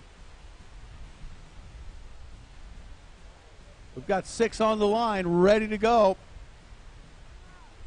Look down on the 296, Hayden Skellett, Sam Nemi next to him.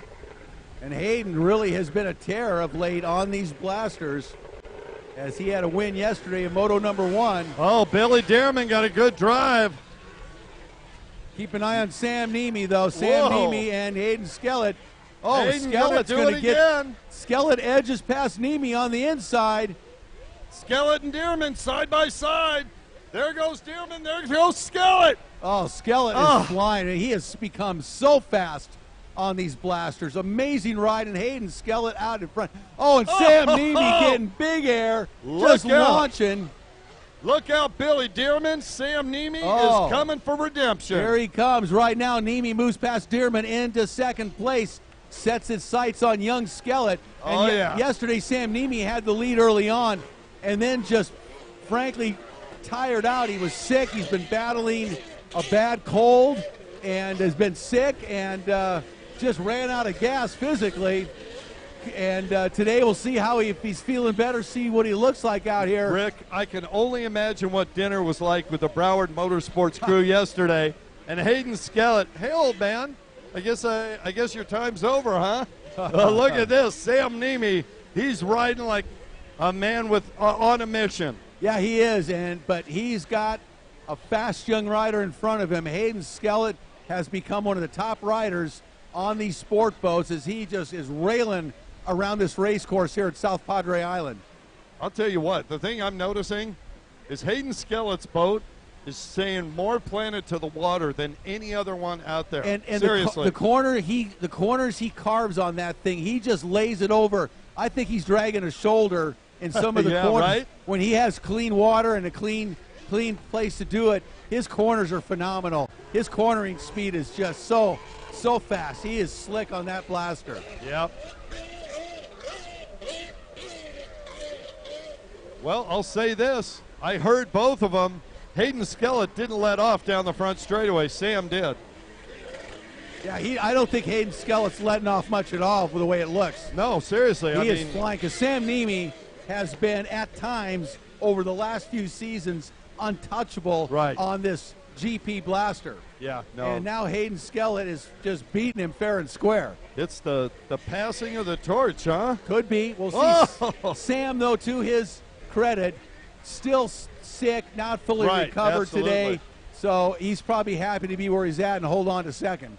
Well, I think what he was doing is trying to get that charge over right away. I mean, he just went full-on ballistic for the first 2 laps, and now it's like, okay, kid's gone. It looks like Ray Quintana down in the water again on the right-hand side of the course as Hayden Skellett goes by, as does Sam Nemi. I don't think anyone on the planet likes the water in San Padre Island more than Ray Quintana. He has sampled quite a bit this weekend. Too much, I'd say. I feel for him, too. Oh, Hayden Skellett out there just carving up this course. He is slicker than a mayonnaise sandwich on that blaster. Slicker than a mayonnaise sandwich. That's an ode to my good friend Larry Supermouth Huffman. Oh, that's yes. Not my line. That's Larry's. That's one of the great announcers there. of all time. True genius. Yep. And Sammy Nemi gets up, gets right back on again.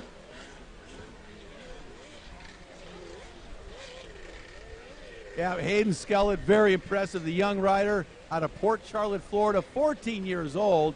He is riding for Weight, Shape, and Performance, Action Kawasaki, Abaco Glasses, Commander Industries, and, of course, Broward Motorsports. Well, see, Ken Waddle comes through, Waddle up and running safely. But, boy, your leader, Hayden Skellett, he's got about a quarter lap before he laps Mr. Waddle. That's saying a lot. He is just pulled away, and Sam Nemi comes by, hanging on to second. I'm sure he's not feeling all that great about right now. As we talked to him yesterday, he was just not doing that well, but he's out here charging regardless. The commitment to the sport from Sam Nemi and the entire Broward Motorsports team is second to none. Truly is. Reminds me of like Butch's back in the day, as a semi-factory private team. They're just phenomenal. They're everywhere. They're at every race, and they have a true commitment and passion for pro watercross racing. Yeah, no question about it. See. No question about it. And Billy Dearman's backed out. He's just trying to make it around. Billy's got some sort of problem going on. Yeah, he's got a mechanical clearly, as he is slowed way, way down. As 85 Ken Waddle goes by. Dearman with his hand up. Waddle's picked it up. And Dearman brings it into the beach. He's got a problem. Tim's 296, Taylor Skellett comes by.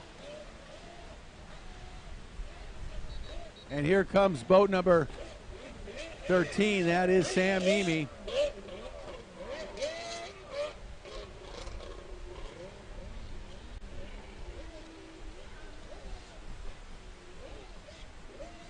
Boy, Tim Judge must be the hardest working man in show business on the beach. That guy is everywhere on seemingly every boat, isn't he? Right. When a boat comes in, he's underneath it pretty much no matter who's He's involved in everybody's program, I think. Ooh.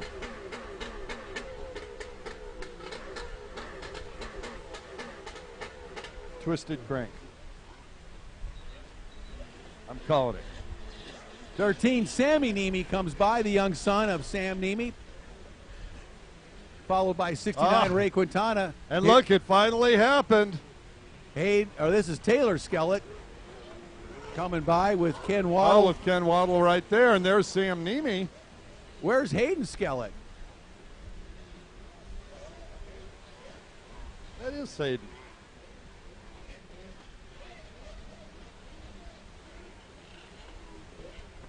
Oh, and Sam Nemi on the gas still flying around on that blaster. Whoa!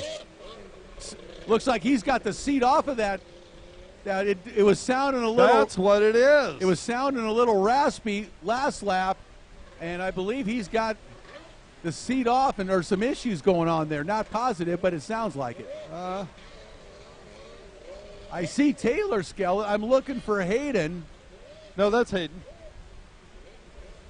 He's not on the two boat in this boat.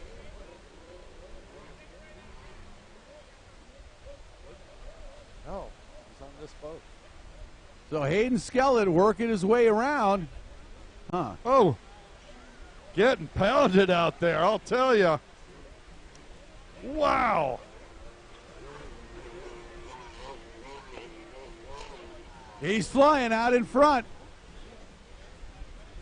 Sammy Niemi comes by. I think Hayden's put him down a lap. Yeah. Whoa, there's Blaster Ken GP. Waddle. Ken Waddle is still on the gas and charging here late in this second moto. And Sam Niemi. Oh, there's Ray Quintana down there. He's back in the water.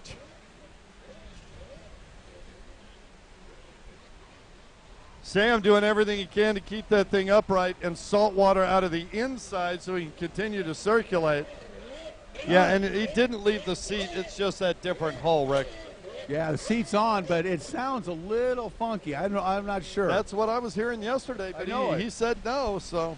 Yeah, well, he's got a firm second place. He's backed it down a bit. Yeah. He got some major air out there in about the second lap. I'll tell you what. First or second lap, it was amazing. A few spectacular launches.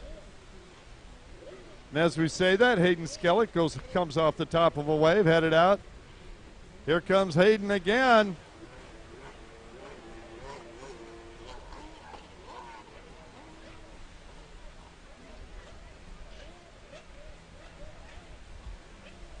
Ray Quintana is testing the waterproofness of his machine.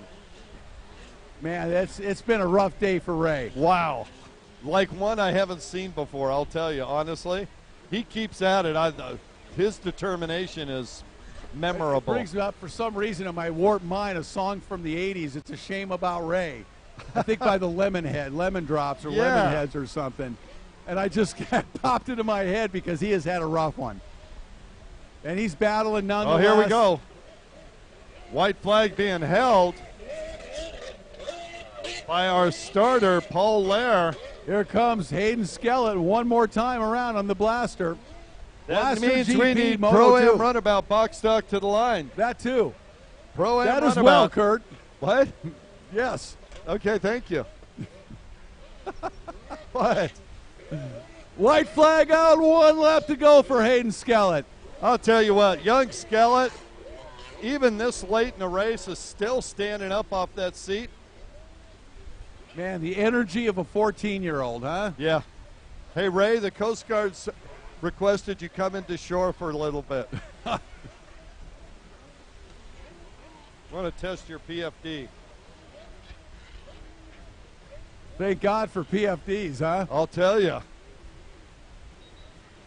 right. Ooh. White flag out. Sammy Niemi comes by. Ray Quintana, I think, is saying, I better watch out for that brick, dude. Yeah, Ken Waddle going crazy. I think I might have had enough. I can't stand up. Oh, man. Kevin Scott just waiting there, trying to get. Conditions here, amazing. I mean, beautiful, crazy beautiful, perfect rough for racing. Perfect. Perfect for racing, but you know what?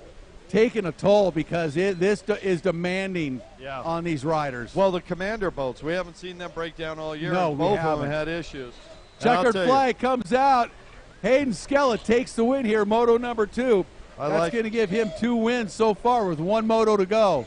I like that young man. He pointed towards the sky. Gotta love that.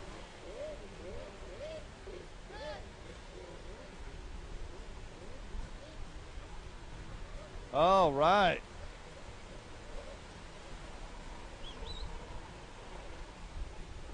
Pro-Am runabout box stock headed to the line. Here comes Sammy Niemi.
So it is Pro-Am Ski Stock. Sorry, we had a little paperwork issue, but the schedule is correct. Pro-Am Ski Stock up next.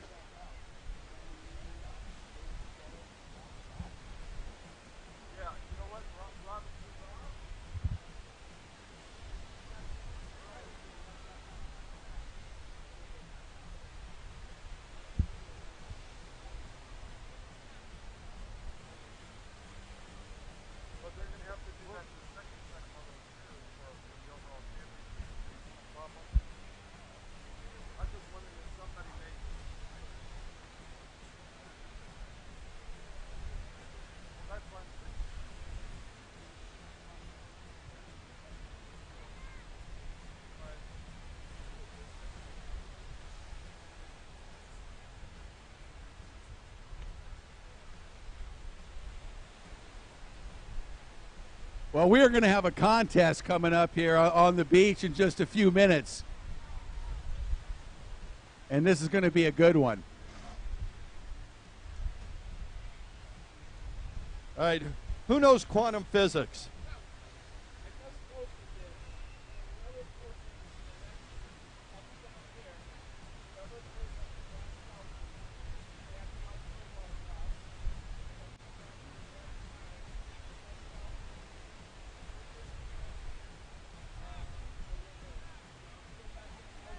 Wait a minute. Are you giving away your iPhone? Okay, we are going to have a best selfie contest. And you got to go down below the tower. There is a Pro Watercross deal, and you're going to do it on Facebook. You have to go to the Pro Watercross, like Pro Watercross on Facebook, and then take a selfie, and you have to post it under the comments section. And AJ Handler is going down right now. And you got to come down on the podium, AJ.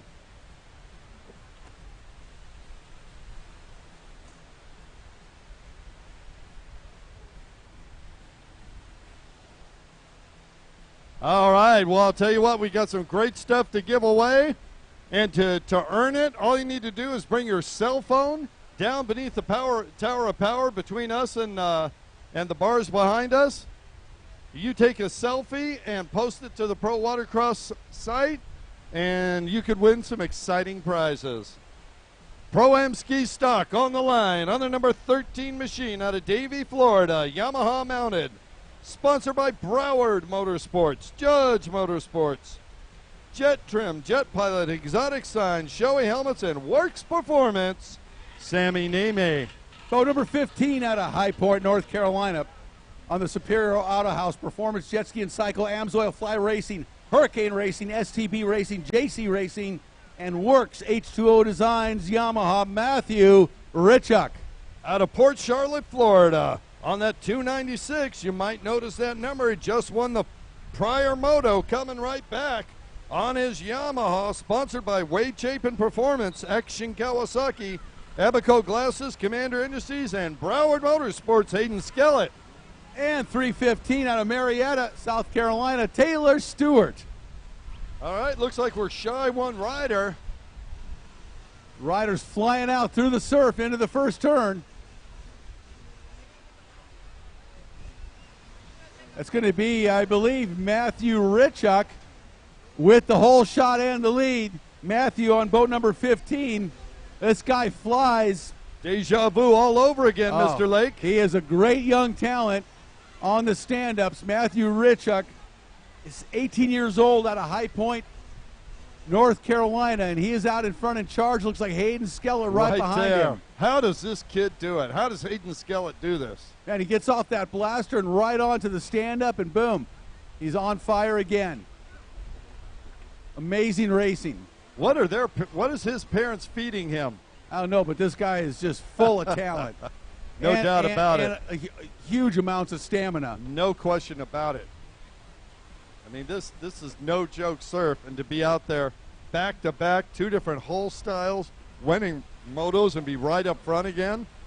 And Taylor Stewart comes by. Yep. Taylor Stewart, I'll tell you what, I am very impressed with how that young rider has progressed over the last year. He is getting better and better by the race. He is really committed. He's working hard.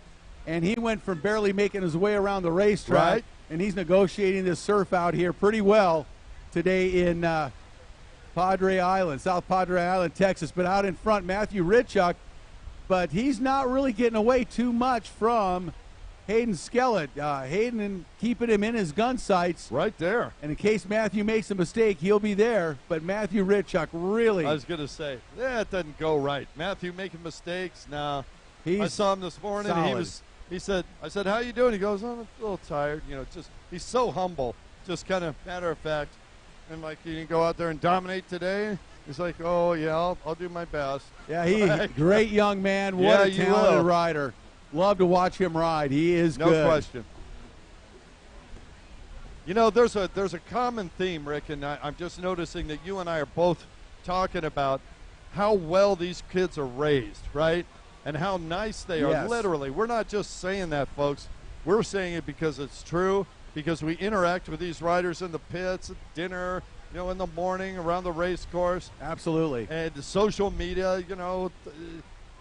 All right. You just don't see anything negative about these kids. There we go, right? Look at where AJ Handler, right in front of the Tower of Power here. We want you to picture of that. Come down and take a selfie with this frame, this right Pro here. Watercross frame. Post it to the Pro Watercross Facebook page under the comments section. And we'll see who wins. AJ's going to take the photo. We got selfies going on right down in front of the tower here. Check it out. Come on down. Bring your camera or cell phone. Do cell phones have cameras still? This isn't 1984, Kurt. 1894, yeah.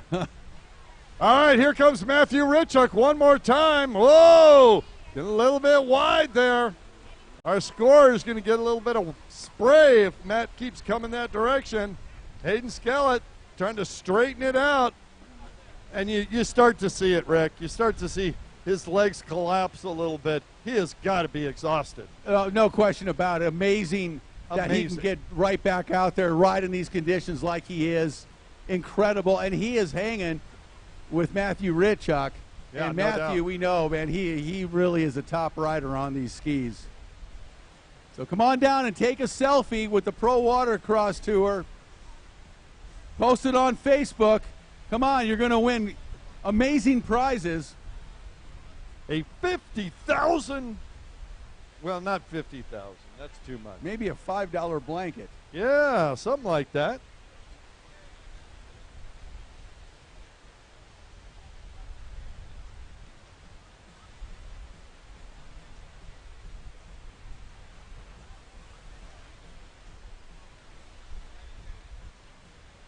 Ritchuk coming around now to lap Taylor Stewart.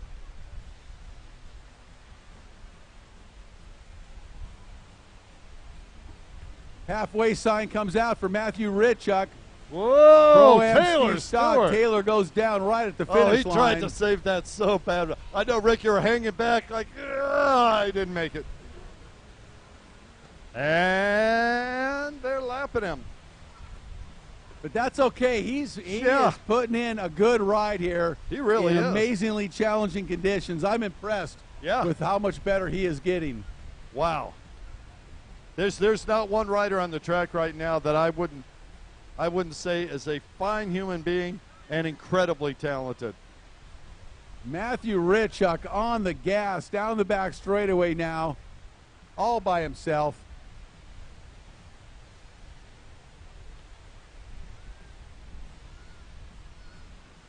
All right, take a selfie with the Pro Watercross Tour and win huge prizes. Post it on Facebook. We want you to post it on Facebook, like the Pro Watercross page, and post it under the comments. Positive comments. Of course. Of course. Well, if it's a picture of yourself, I would hope it'd be positive. Yeah, you would think, right? Matthew Ritchuk one more time, just in control here. He is just saving his energy, making good decisions, great lines.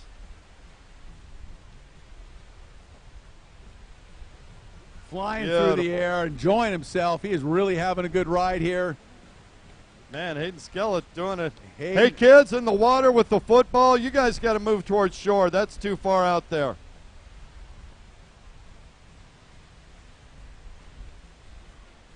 Thank you.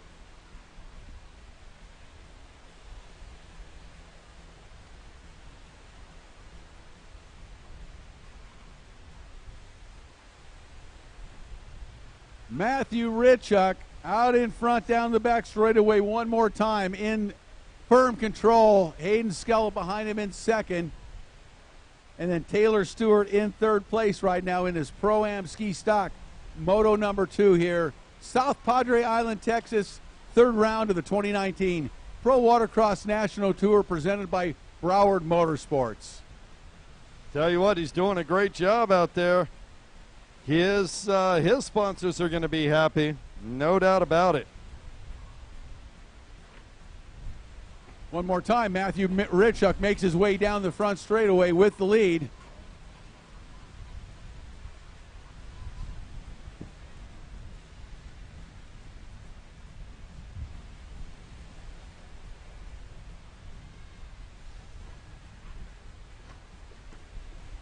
Ritchuk goes by. Taylor Stewart in the water.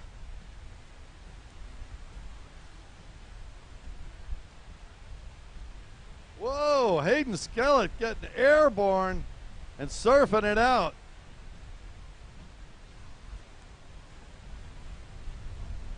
And up next, Pro-Am Runabout box stock. Then we'll take a break. Pro-Am Runabout box stock to the line. Sorry, sir. All right, Pro-Am Runabout box stock to the line. Then we're going to take a break. 30 minutes. A great time to come down and take a selfie. Find AJ Handler down here with the frame, the Pro Watercross selfie frame. I don't know where he went. He's mingling on the beach, I believe. Yep, good idea. Making friends and influencing people. Matt Ritchuk gets the white flag. 1 lap to go. And Hayden Skellett scratching his back, moving his back protector.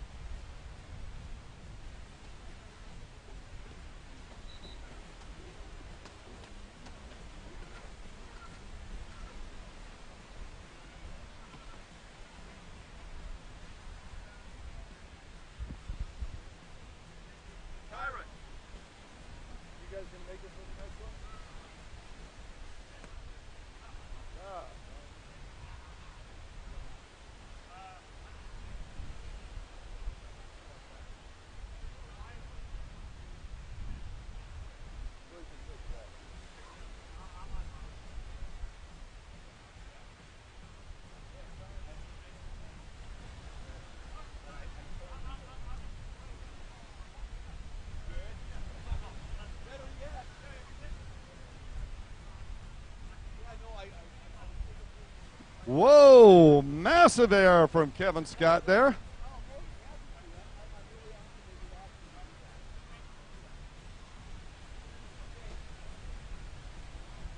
And Matthew Ritchuk making the final turn onto the front straightaway.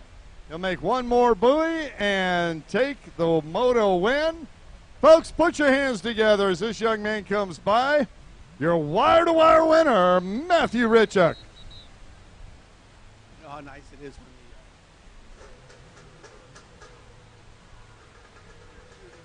Yeah, right.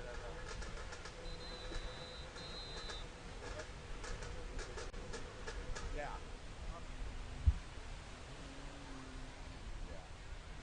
All right, Pro-Am Runabout Pro-Am Runabout box stock to That's the line. more like a little box stock action here. This is going to be a good one. Got a good lineup here for Moto number 2 in this class. Well, let's go down it on the number 37. Let's see, Yamaha. They're all Yamahas. On the number 37 out of Waco, Texas, sponsored by Dean's Team, Jet Pilot, Watercross in Texas, Jet Trim, and Lowry Floors, Tim Miller. Boat number 110 out of Bradenton, Florida, on the Snyder-built Judge Motorsports Dean's Team, Yamaha, Troy Snyder. On the 243 out of Loganville, Georgia, sponsored by Yamaha, Fly Racing, Riva Motorsports, and Scat Track, D-Mac. Number 247 out of Groveland, Florida, on the Tattoo Rich Dean's Team, Oztech, Blacktip, Watercraft Superstore, Yamaha, Dylan Osborne. On the 248 out of Grand Cayman, I believe he is scratched as Van J. Ramgeet, so we'll go to the 466 out of Bedford, Texas, self-sponsored, Joe Borowski. Number 502 out of Denver, North Carolina, on the Champion Power Sports Jet Trim Bomber Eyewear Factory Yamaha, Brian Baldwin. On the 777 out of Miami, Florida, riding for Jet Tribe, Hamilton's, and Miami Jet Ski, Juan Lescano. And number 808 out of Mooresville, North Carolina, on the Riva Racing Champion Power Sports, Fly Racing, Jet Trim, Jet Pilot, and HydroTurf Yamaha, Graham Hunt. All right, fastest boats on the water, and the course is getting rougher. The wind's picking up. This is going to be exciting, Rick Lake. Yes, it is. It is definitely roughening up out there. The tide's moving out a little bit. The wave texture The and wave thing is rounding go. The waves are starting to break in a little different places.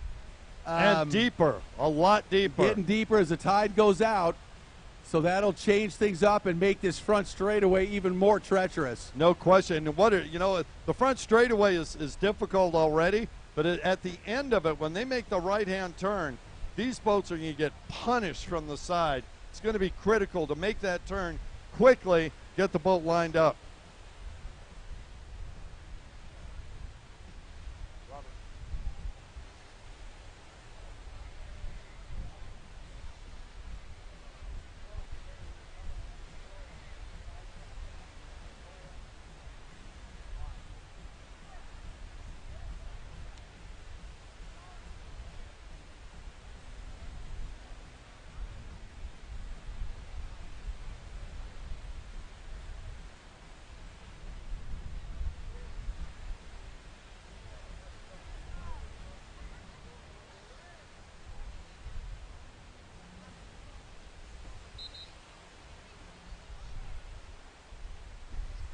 Our starter says, let's fire them up, boys. Looking down the line. Pro-Am buttocks.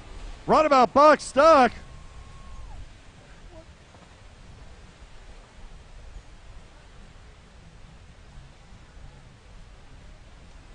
Okay, that was Who is it? interesting. That's Troy Snyder out front, I believe. And there comes Brian Baldwin. Oh, these two love each other.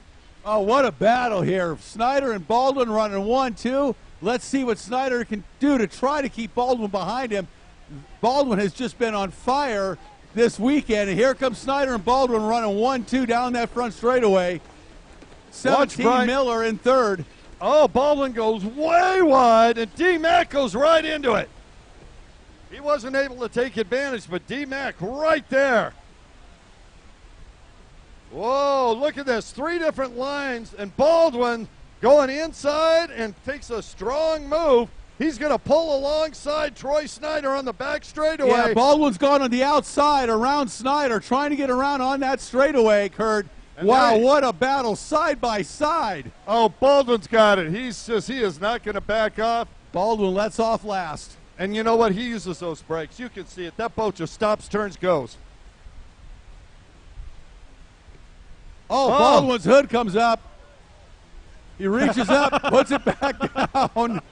And he's going to hold it down. Okay. Oh, my, that hood flew up. That's not what you want to see. That's pretty amusing. That's like driving down the freeway and your convertible top comes up, you know? It's like your hood comes off. Jeez Louise.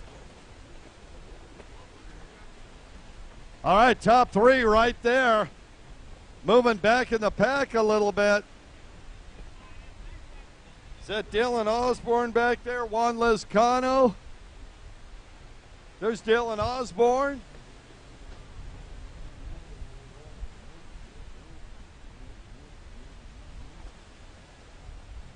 Tim Miller now closing in on Snyder, trying to get around the outside. I keep calling him D-Mac. It's Tim Miller. That's Tim Miller in third, working on Snyder. Wow, Tim Miller. I was looking for. I was like, why are you calling him D-Mac? That's My okay. bad. Oh, look at Miller right up beside Troy Snyder. Then he flips out, goes on the outside. Watch this corner, folks. Yeah, Tim Miller out of Waco, Texas, really flying this weekend, trying to get around Snyder, doing a great job right behind him, keeping the pressure on. Boy, and they really aren't too far behind Baldwin either. They're pushing each other to catch up with Brian Baldwin. Oh, Miller flies through the air. Snyder takes the inside. Ding, ding, ding. That's a Coast Guard with their radar again. Look at, here we go. Miller on the inside of Snyder down that long back straightaway. Wow. Side by side, it's going to be Miller taking over second and sets his sights on Brian Baldwin. Wow, Tim Miller on fire here. Miller on the gas now, trying to track down the leader, Brian Baldwin, as Baldwin makes the right-hand turn on that buoy, coming down the front straightaway across the finish line. Brian Baldwin, 5:02, the race leader, followed by 37, Tim Miller, and then 1:10, Troy Snyder. Wow. Miller, most impressive. I mean, we expect this out of Baldwin. We expect it out of Miller, too, but he came from behind to do this. Look out, Brian Baldwin.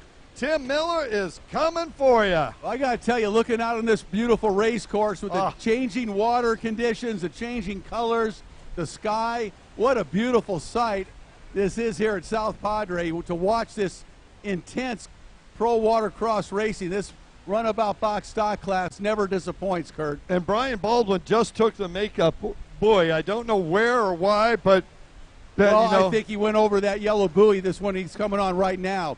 I didn't say anything, but I was pretty sure he went over the top of it, and apparently he did too. He thought so too, yeah. Well, look at Tim Miller and Troy goes Snyder. Absolutely sideways right in front of us, catches a wave and throws him sideways, hangs on somehow miraculously to keep that lead.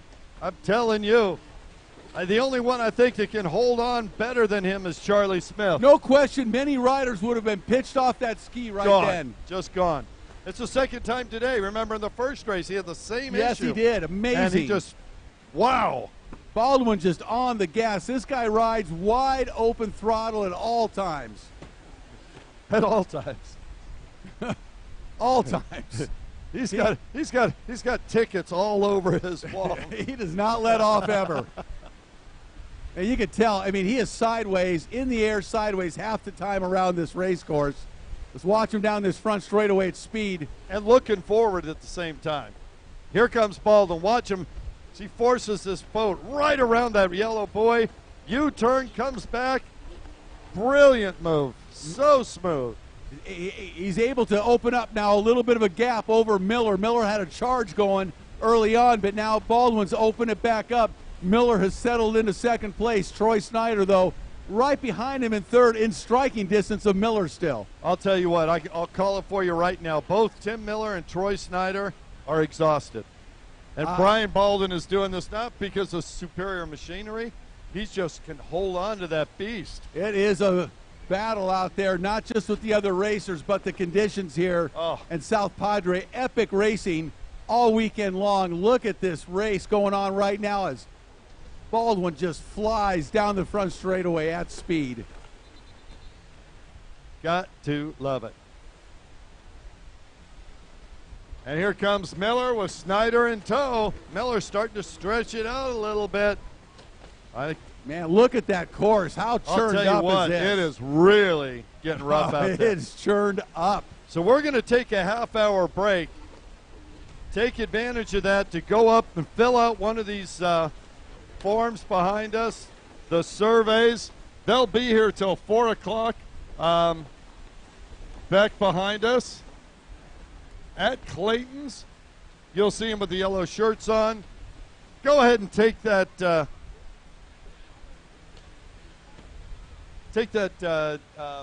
Easy for you to say. Yeah, it's incredibly difficult for me to say. How's our selfie contest going? We got it going on. The selfies are flying in.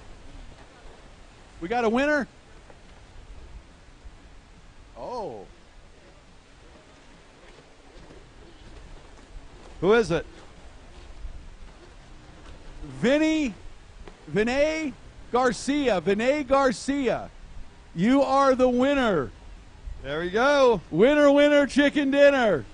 Come down and meet AJ Handler, and you're going to pick up your prize.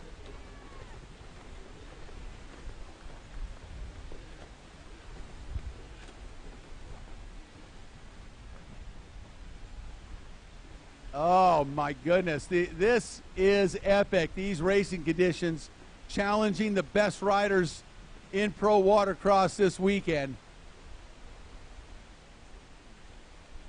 White flag out, one lap to go. Brian Baldwin firmly in command of this Moto number 2 for Pro-Am runabout box stock. Baldwin strong as he heads back towards the center of the course. Tim Miller coming by, as does Troy, Dylan Osborne and then Troy Snyder. Now, did Dylan get by Troy, or was that, did he go down? Believe that is a lapped rider. Yeah, Dylan moved over, let him by. Very sportsmanlike, as always. These riders keeping the hammer down, fighting for position all over the racetrack. Every position, every point important, not just for today's or this weekend's final results, but for the tour points as well. Checkered flag comes out. Brian Baldwin takes the win here in Moto number 2, and that'll give him a pair of wins so far for the weekend with one more Moto to go today, Kurt. Well, Tim Miller's right there with 2 second-place finishes as he comes across the line. And third, Troy Snyder has 2 thirds, so really those are the only 2 that are going to be any competition for Brian Baldwin in the third and most wonderful Moto. Absolutely. Well, that is going to take us to a short 30-minute break right now, I believe. Yes, and, it is. Time to hydrate, put some sunscreen on. Good call. And grab a quick bite. And then we're going to be back to some more racing action here at South Padre shortly. I tell you what, all of our fans out there on the live stream, I wish you could be here. Make plans for June over the next 4 years, I heard. That's right. Earlier. Just announced today we're going to be here for the next 3 years. Well, we got some prize swag to give away. Obviously, you guys can't get it, but we look forward to seeing you in person. We're going to take a half-hour break. Mr. Lake? We're going to be back with some amazing racing action again here in about 30 minutes, so we'll see you then. Thank you.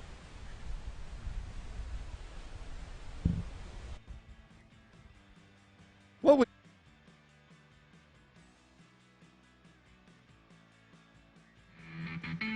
Pro Watercross. High speeds. High flying action. Who will be the next world champion? We find out next on CBS Sports Network.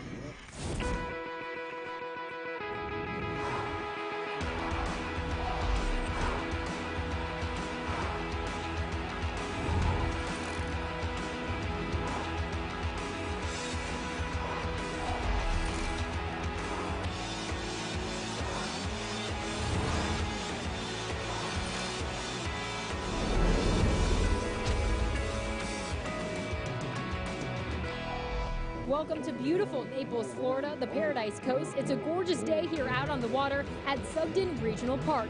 This is the Broward Motorsports Pro Watercross World Championship. Now, I'm about to introduce you guys to the 3 classes we're covering today. First up, we have the Pro Ski GP. These are the stand-up watercrafts that reach speeds up to 75 miles an hour. Next up, the Pro Runabout box stock. These are the ones strictly out of the box that you could go to your local dealer and bring right out here and race. And lastly, one of the most popular, the Pro Sport GP that reaches speeds up to 75 miles an hour. Now we're about to show you just what these elite athletes have to go through on this course from a first-person perspective. Kurt and Rick, up to you guys. All right, we're on board with Callaway Turner for the Jet Trim Lap of the Day. charging to the first turn. Turner a little behind here, going into the first turn, Kurt. Yeah, he's having to deal with the pump wash of the two riders in front of him, but he's in a great position, tight to the buoy. They're going to make a hard U-turn. Watch him as he tries to gain position here. Callaway Turner trying to chase this rider down. We see him looking over to his right to see who's next to him. Nobody there. He's got some clean water now. One rider in front of him, and he is charging on to the front straightaway. A couple more turns, and he's in that inside split onto the first turn. You see him look behind, make sure nobody's there. Again, he's going wide up and down that Broward Motorsports front straightaway. He's making the left. Here comes the log jump. Callaway Turner up and over. Well done. As he makes his way through the chicane system over on the far right-hand side of the track.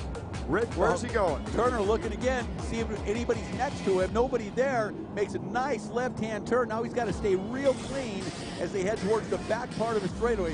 What he wants to do is enter the back straightaway with as much speed as he can so that he can really gain on anybody in front of him and not give up a position or get passed on that straightaway. No question about it. As he goes off the end of the straightaway, he's taking the inside split, going to try and make a move here. Two more buoys before he comes out to the main straightaway. Here he goes. Watch it, the next orange buoy. He's going left and across the finish line, and that's your jet trim lap of the day. Now today is not only about pro watercross. We have some high-flying freestyle action and some motorized surfboards. Yeah, you heard me right. You don't want to miss this. Stick around for the Broward Motorsports Pro Watercross World Championship. The Broward Motorsports Pro Watercross World Championship on CBS Sports Network is sponsored by Naples, Marco Island, Everglades Convention and Visitors Bureau, Florida's Paradise Coast. By Broward Motorsports, you gotta ride. And by Shark Energy, feed the beast.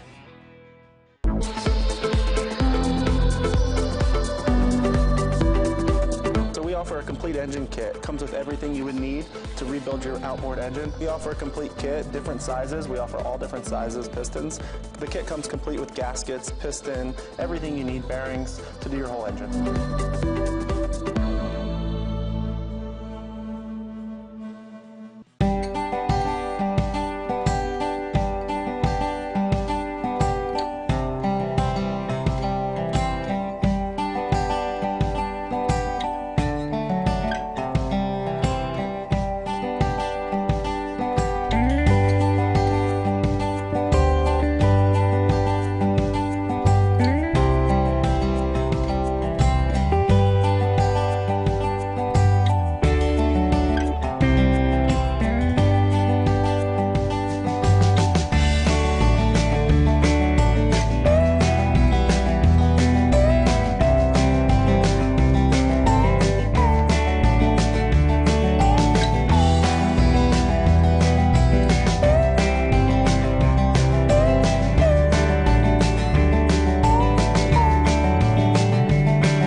Pro Watercross.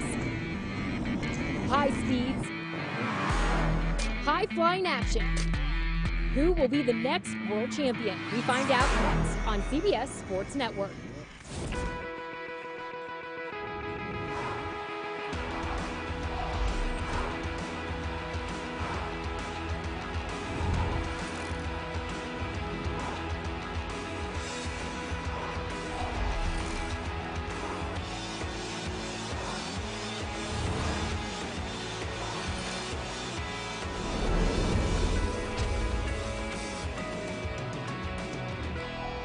Welcome to beautiful Naples, Florida, the Paradise Coast. It's a gorgeous day here out on the water at Sugden Regional Park. This is the Broward Motorsports Pro Watercross World Championship. Now, I'm about to introduce you guys to the three classes we're covering today.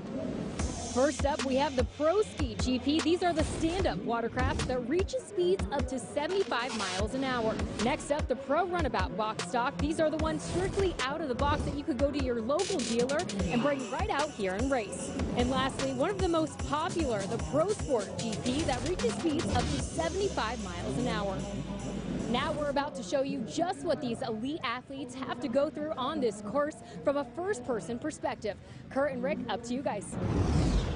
All right, we're on board with Callaway Turner for the jet trim lap of the day. Charging to the first turn. Turner a little behind here going into the first turn, Kurt.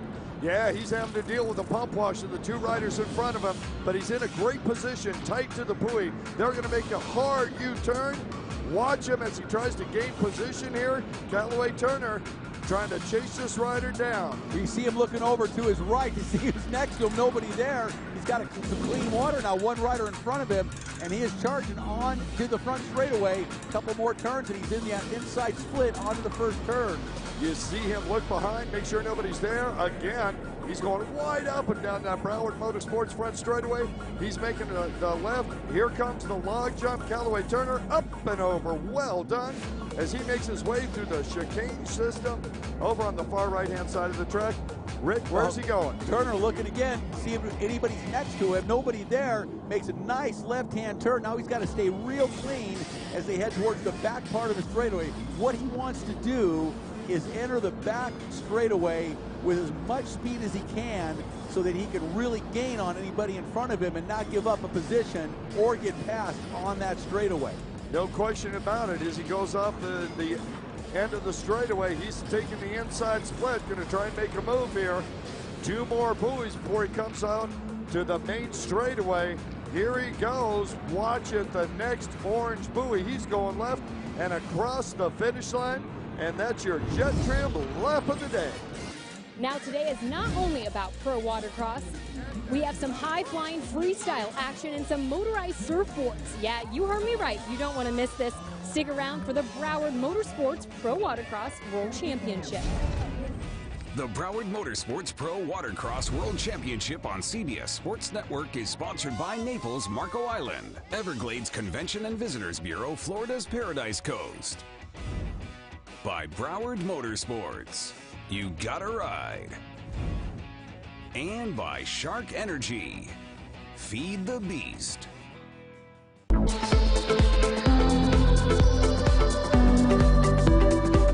We offer a complete engine kit. It comes with everything you would need to rebuild your outboard engine. We offer a complete kit, different sizes. We offer all different sizes pistons. The kit comes complete with gaskets, piston, everything you need, bearings to do your whole engine.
Pro Watercross. High speeds, high flying action. Who will be the next world champion? We find out next on CBS Sports Network.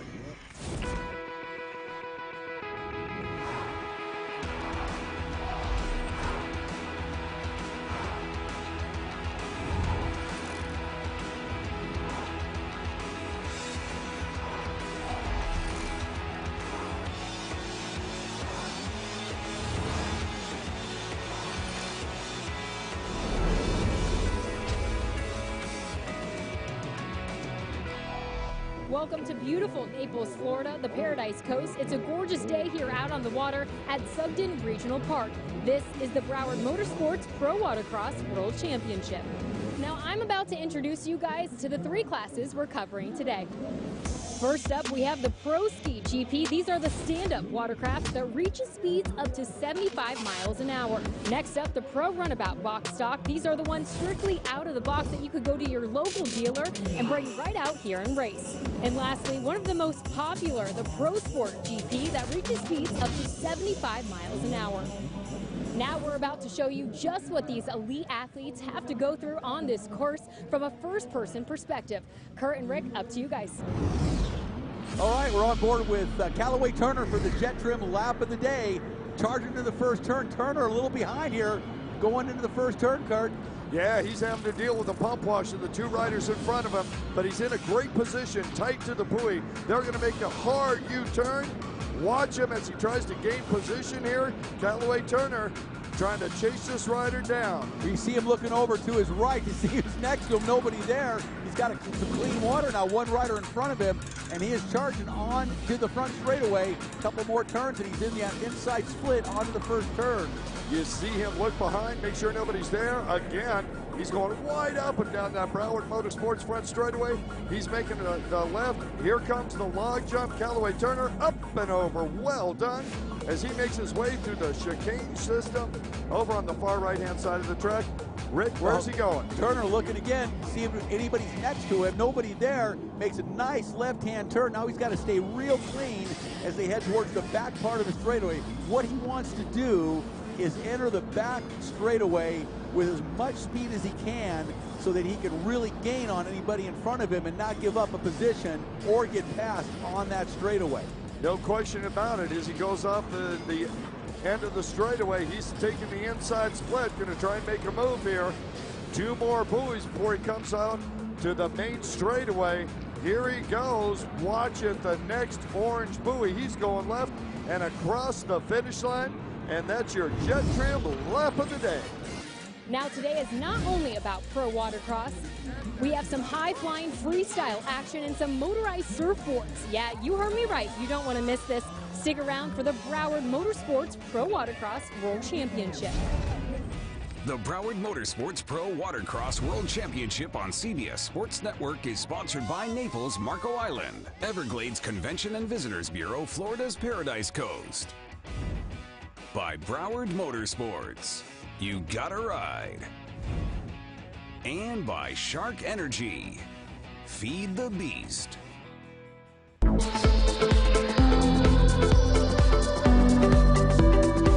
So we offer a complete engine kit. Comes with everything you would need to rebuild your outboard engine. We offer a complete kit, different sizes. We offer all different sizes pistons. The kit comes complete with gaskets, piston, everything you need, bearings to do your whole engine.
Pro Watercross. High speeds, high flying action. Who will be the next world champion? We find out next on CBS Sports Network.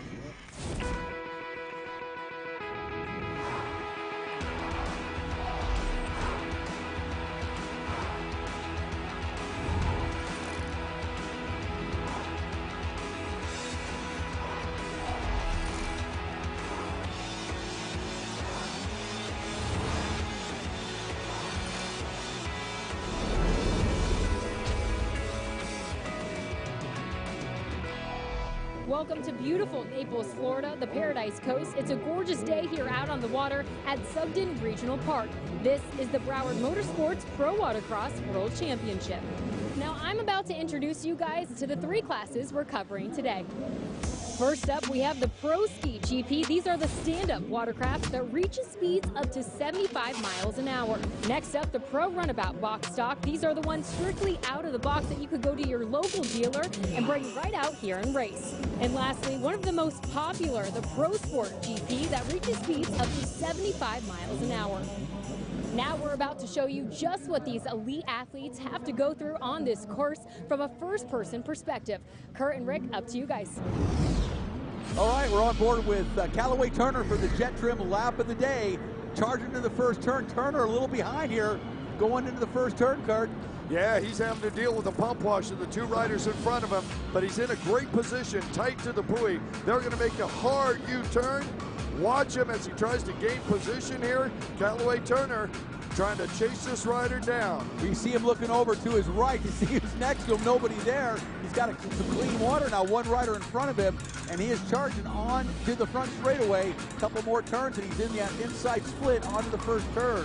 You see him look behind, make sure nobody's there. Again, he's going wide up and down that Broward Motorsports front straightaway. He's making the left. Here comes the log jump. Callaway Turner up and over. Well done. As he makes his way through the chicane system over on the far right-hand side of the track. Rick, where's he going? Turner looking again, see if anybody's next to him. Nobody there. Makes a nice left-hand turn. Now he's got to stay real clean as they head towards the back part of the straightaway. What he wants to do is enter the back straightaway with as much speed as he can so that he can really gain on anybody in front of him and not give up a position or get past on that straightaway. No question about it. As he goes off the end of the straightaway, he's taking the inside split, going to try and make a move here.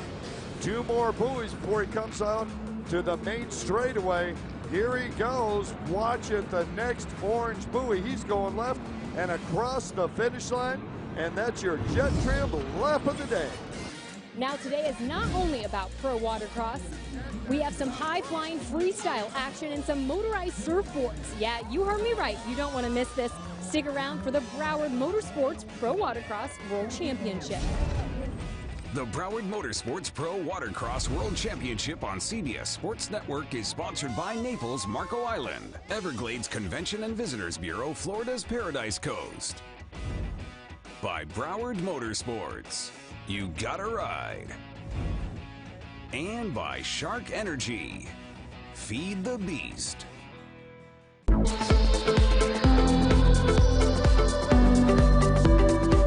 We offer a complete engine kit. It comes with everything you would need to rebuild your outboard engine. We offer a complete kit, different sizes. We offer all different sizes pistons. The kit comes complete with gaskets, piston, everything you need, bearings to do your whole engine.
Pro Watercross. High speeds, high flying action. Who will be the next world champion? We find out next on CBS Sports Network.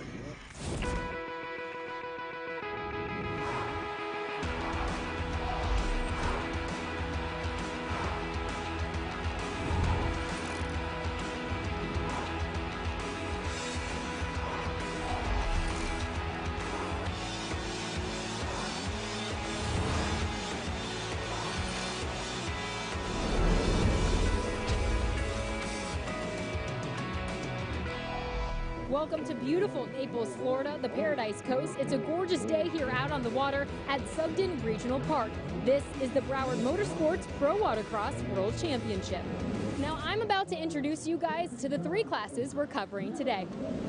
First up, we have the Pro Ski GP. These are the stand-up watercraft that reach speeds up to 75 miles an hour. Next up, the Pro Runabout box stock. These are the ones strictly out of the box that you could go to your local dealer and bring right out here and race. And lastly, one of the most popular, the Pro Sport GP that reaches speeds up to 75 miles an hour. Now we're about to show you just what these elite athletes have to go through on this course from a first-person perspective. Kurt and Rick, up to you guys. All right, we're on board with Callaway Turner for the jet trim lap of the day. Charging to the first turn. Turner a little behind here, going into the first turn, Kurt. Yeah, he's having to deal with the pump wash of the two riders in front of him, but he's in a great position, tight to the buoy. They're going to make a hard U-turn. Watch him as he tries to gain position here. Callaway Turner trying to chase this rider down. We see him looking over to his right to see who's next to him. Nobody there. He's got some clean water now. One rider in front of him, and he is charging on to the front straightaway. A couple more turns, and he's in the inside split onto the first turn. You see him look behind, make sure nobody's there. Again, he's going wide up and down that Broward Motorsports front straightaway. He's making the left. Here comes the log jump. Callaway Turner up and over. Well done as he makes his way through the chicane system over on the far right-hand side of the track. Rick, where's he going? Turner looking again, see if anybody's next to him. Nobody there. Makes a nice left-hand turn. Now he's got to stay real clean as they head towards the back part of the straightaway. What he wants to do is enter the back straightaway with as much speed as he can so that he can really gain on anybody in front of him and not give up a position or get passed on that straightaway. No question about it. As he goes off the end of the straightaway, he's taking the inside split, going to try and make a move here. Two more buoys before he comes out to the main straightaway. Here he goes. Watch it, the next orange buoy. He's going left and across the finish line. And that's your jet trim lap of the day. Now today is not only about pro watercross. We have some high-flying freestyle action and some motorized surfboards. Yeah, you heard me right. You don't want to miss this. Stick around for the Broward Motorsports Pro Watercross World Championship. The Broward Motorsports Pro Watercross World Championship on CBS Sports Network is sponsored by Naples, Marco Island, Everglades Convention and Visitors Bureau, Florida's Paradise Coast. By Broward Motorsports, you gotta ride. And by Shark Energy, feed the beast.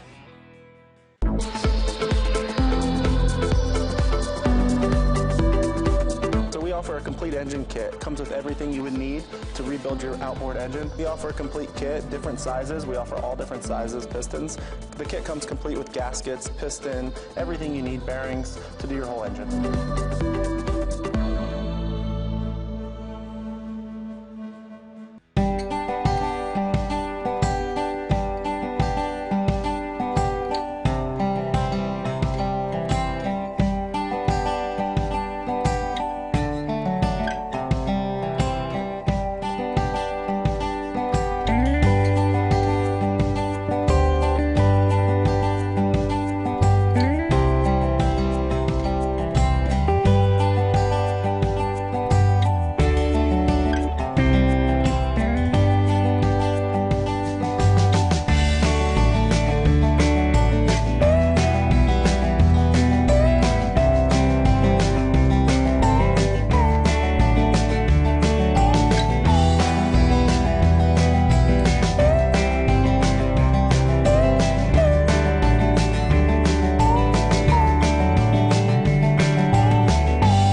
Pro Watercross. High speeds, high flying action. Who will be the next world champion? We find out next on CBS Sports Network.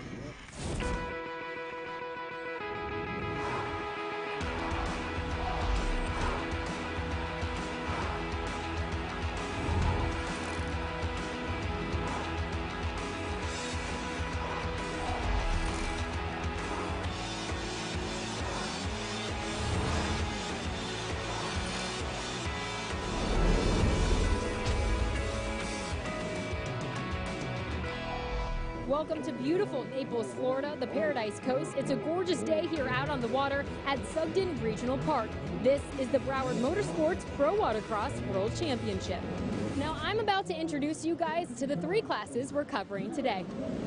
First up, we have the Pro Ski GP. These are the stand-up watercraft that reach speeds up to 75 miles an hour. Next up, the Pro Runabout box stock. These are the ones strictly out of the box that you could go to your local dealer and bring right out here and race. And lastly, one of the most popular. Just to gain position here, Callaway Turner trying to chase this rider down. We see him looking over to his right to see who's next to him. Nobody there. He's got some clean water now. One rider in front of him, and he is charging on to the front straightaway. A couple more turns, and he's in the inside split onto the first turn. You see him look behind, make sure nobody's there. Again, he's going wide up and down that Broward Motorsports front straightaway. He's making the left. Here comes the log jump. Callaway Turner up and over. Well done. As he makes his way through the chicane system over on the far right-hand side of the track. Rick, where's he going? Turner looking again, see if anybody's next to him. Nobody there. Makes a nice left-hand turn. Now he's got to stay real clean as they head towards the back part of the straightaway. What he wants to do is enter the back straightaway with as much speed as he can so that he can really gain on anybody in front of him and not give up a position or get passed on that straightaway. No question about it. As he goes off the end of the straightaway, he's taking the inside split, going to try and make a move here. Two more buoys before he comes out to the main straightaway. Here he goes. Watch it, the next orange buoy. He's going left and across the finish line, and that's your jet trim lap of the day. Now today is not only about pro watercross. We have some high-flying freestyle action and some motorized surfboards. Yeah, you heard me right. You don't want to miss this. Stick around for the Broward Motorsports Pro Watercross World Championship. The Broward Motorsports Pro Watercross World Championship on CBS Sports Network is sponsored by Naples, Marco Island, Everglades Convention and Visitors Bureau, Florida's Paradise Coast. By Broward Motorsports, you gotta ride. And by Shark Energy, feed the beast.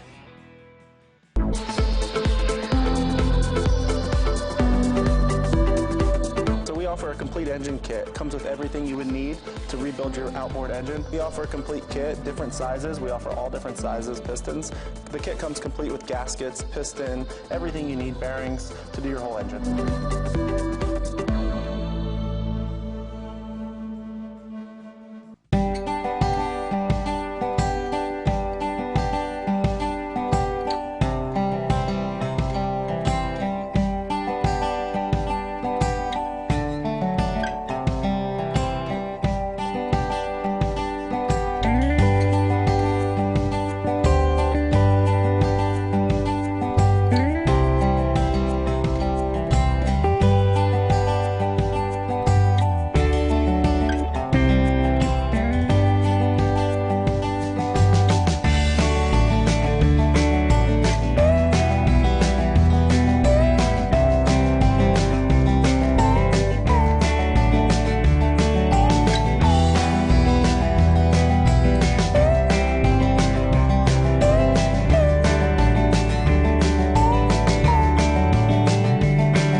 And we'll need the children out of the water, please. You want to keep them in the water? Absolutely. Just go down the beach a little bit and keep them safe, please.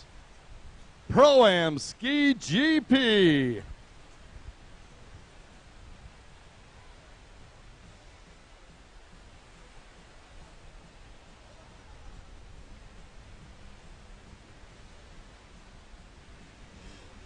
And you lost your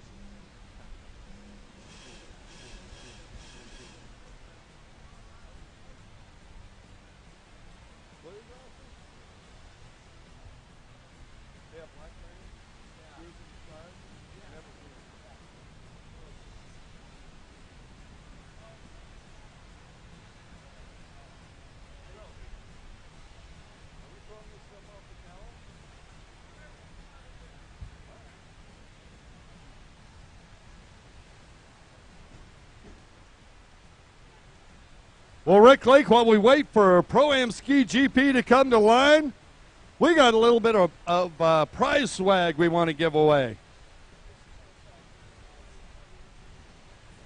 Awesome.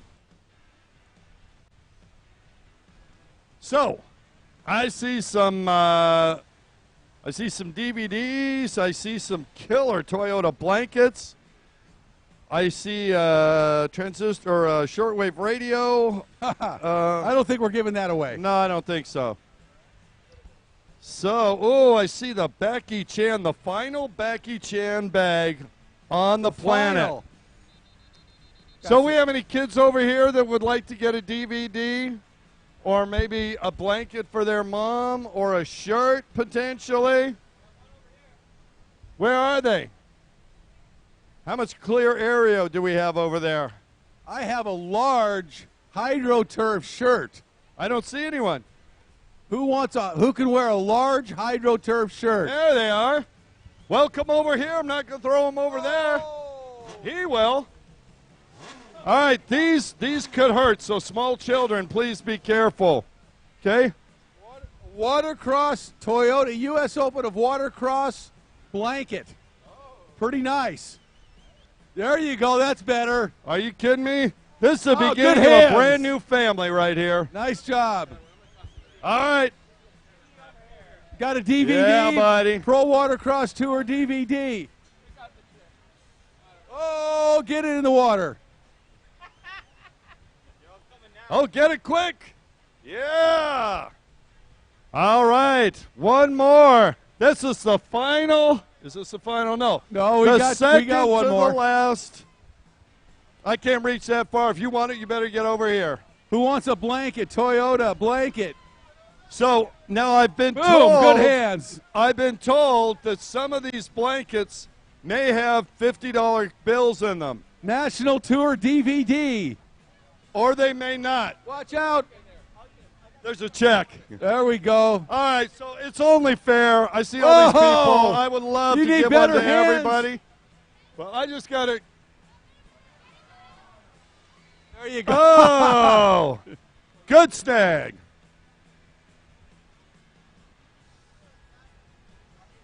What, you going to bring something up? Or no, are you talking about one us more doing Pro that thing? Watercross DVD. Yeah. Any takers? One more. You already got one. Wow. Yeah. There you go. Well, watch it. Be careful. Trials and tribulations. Awesome.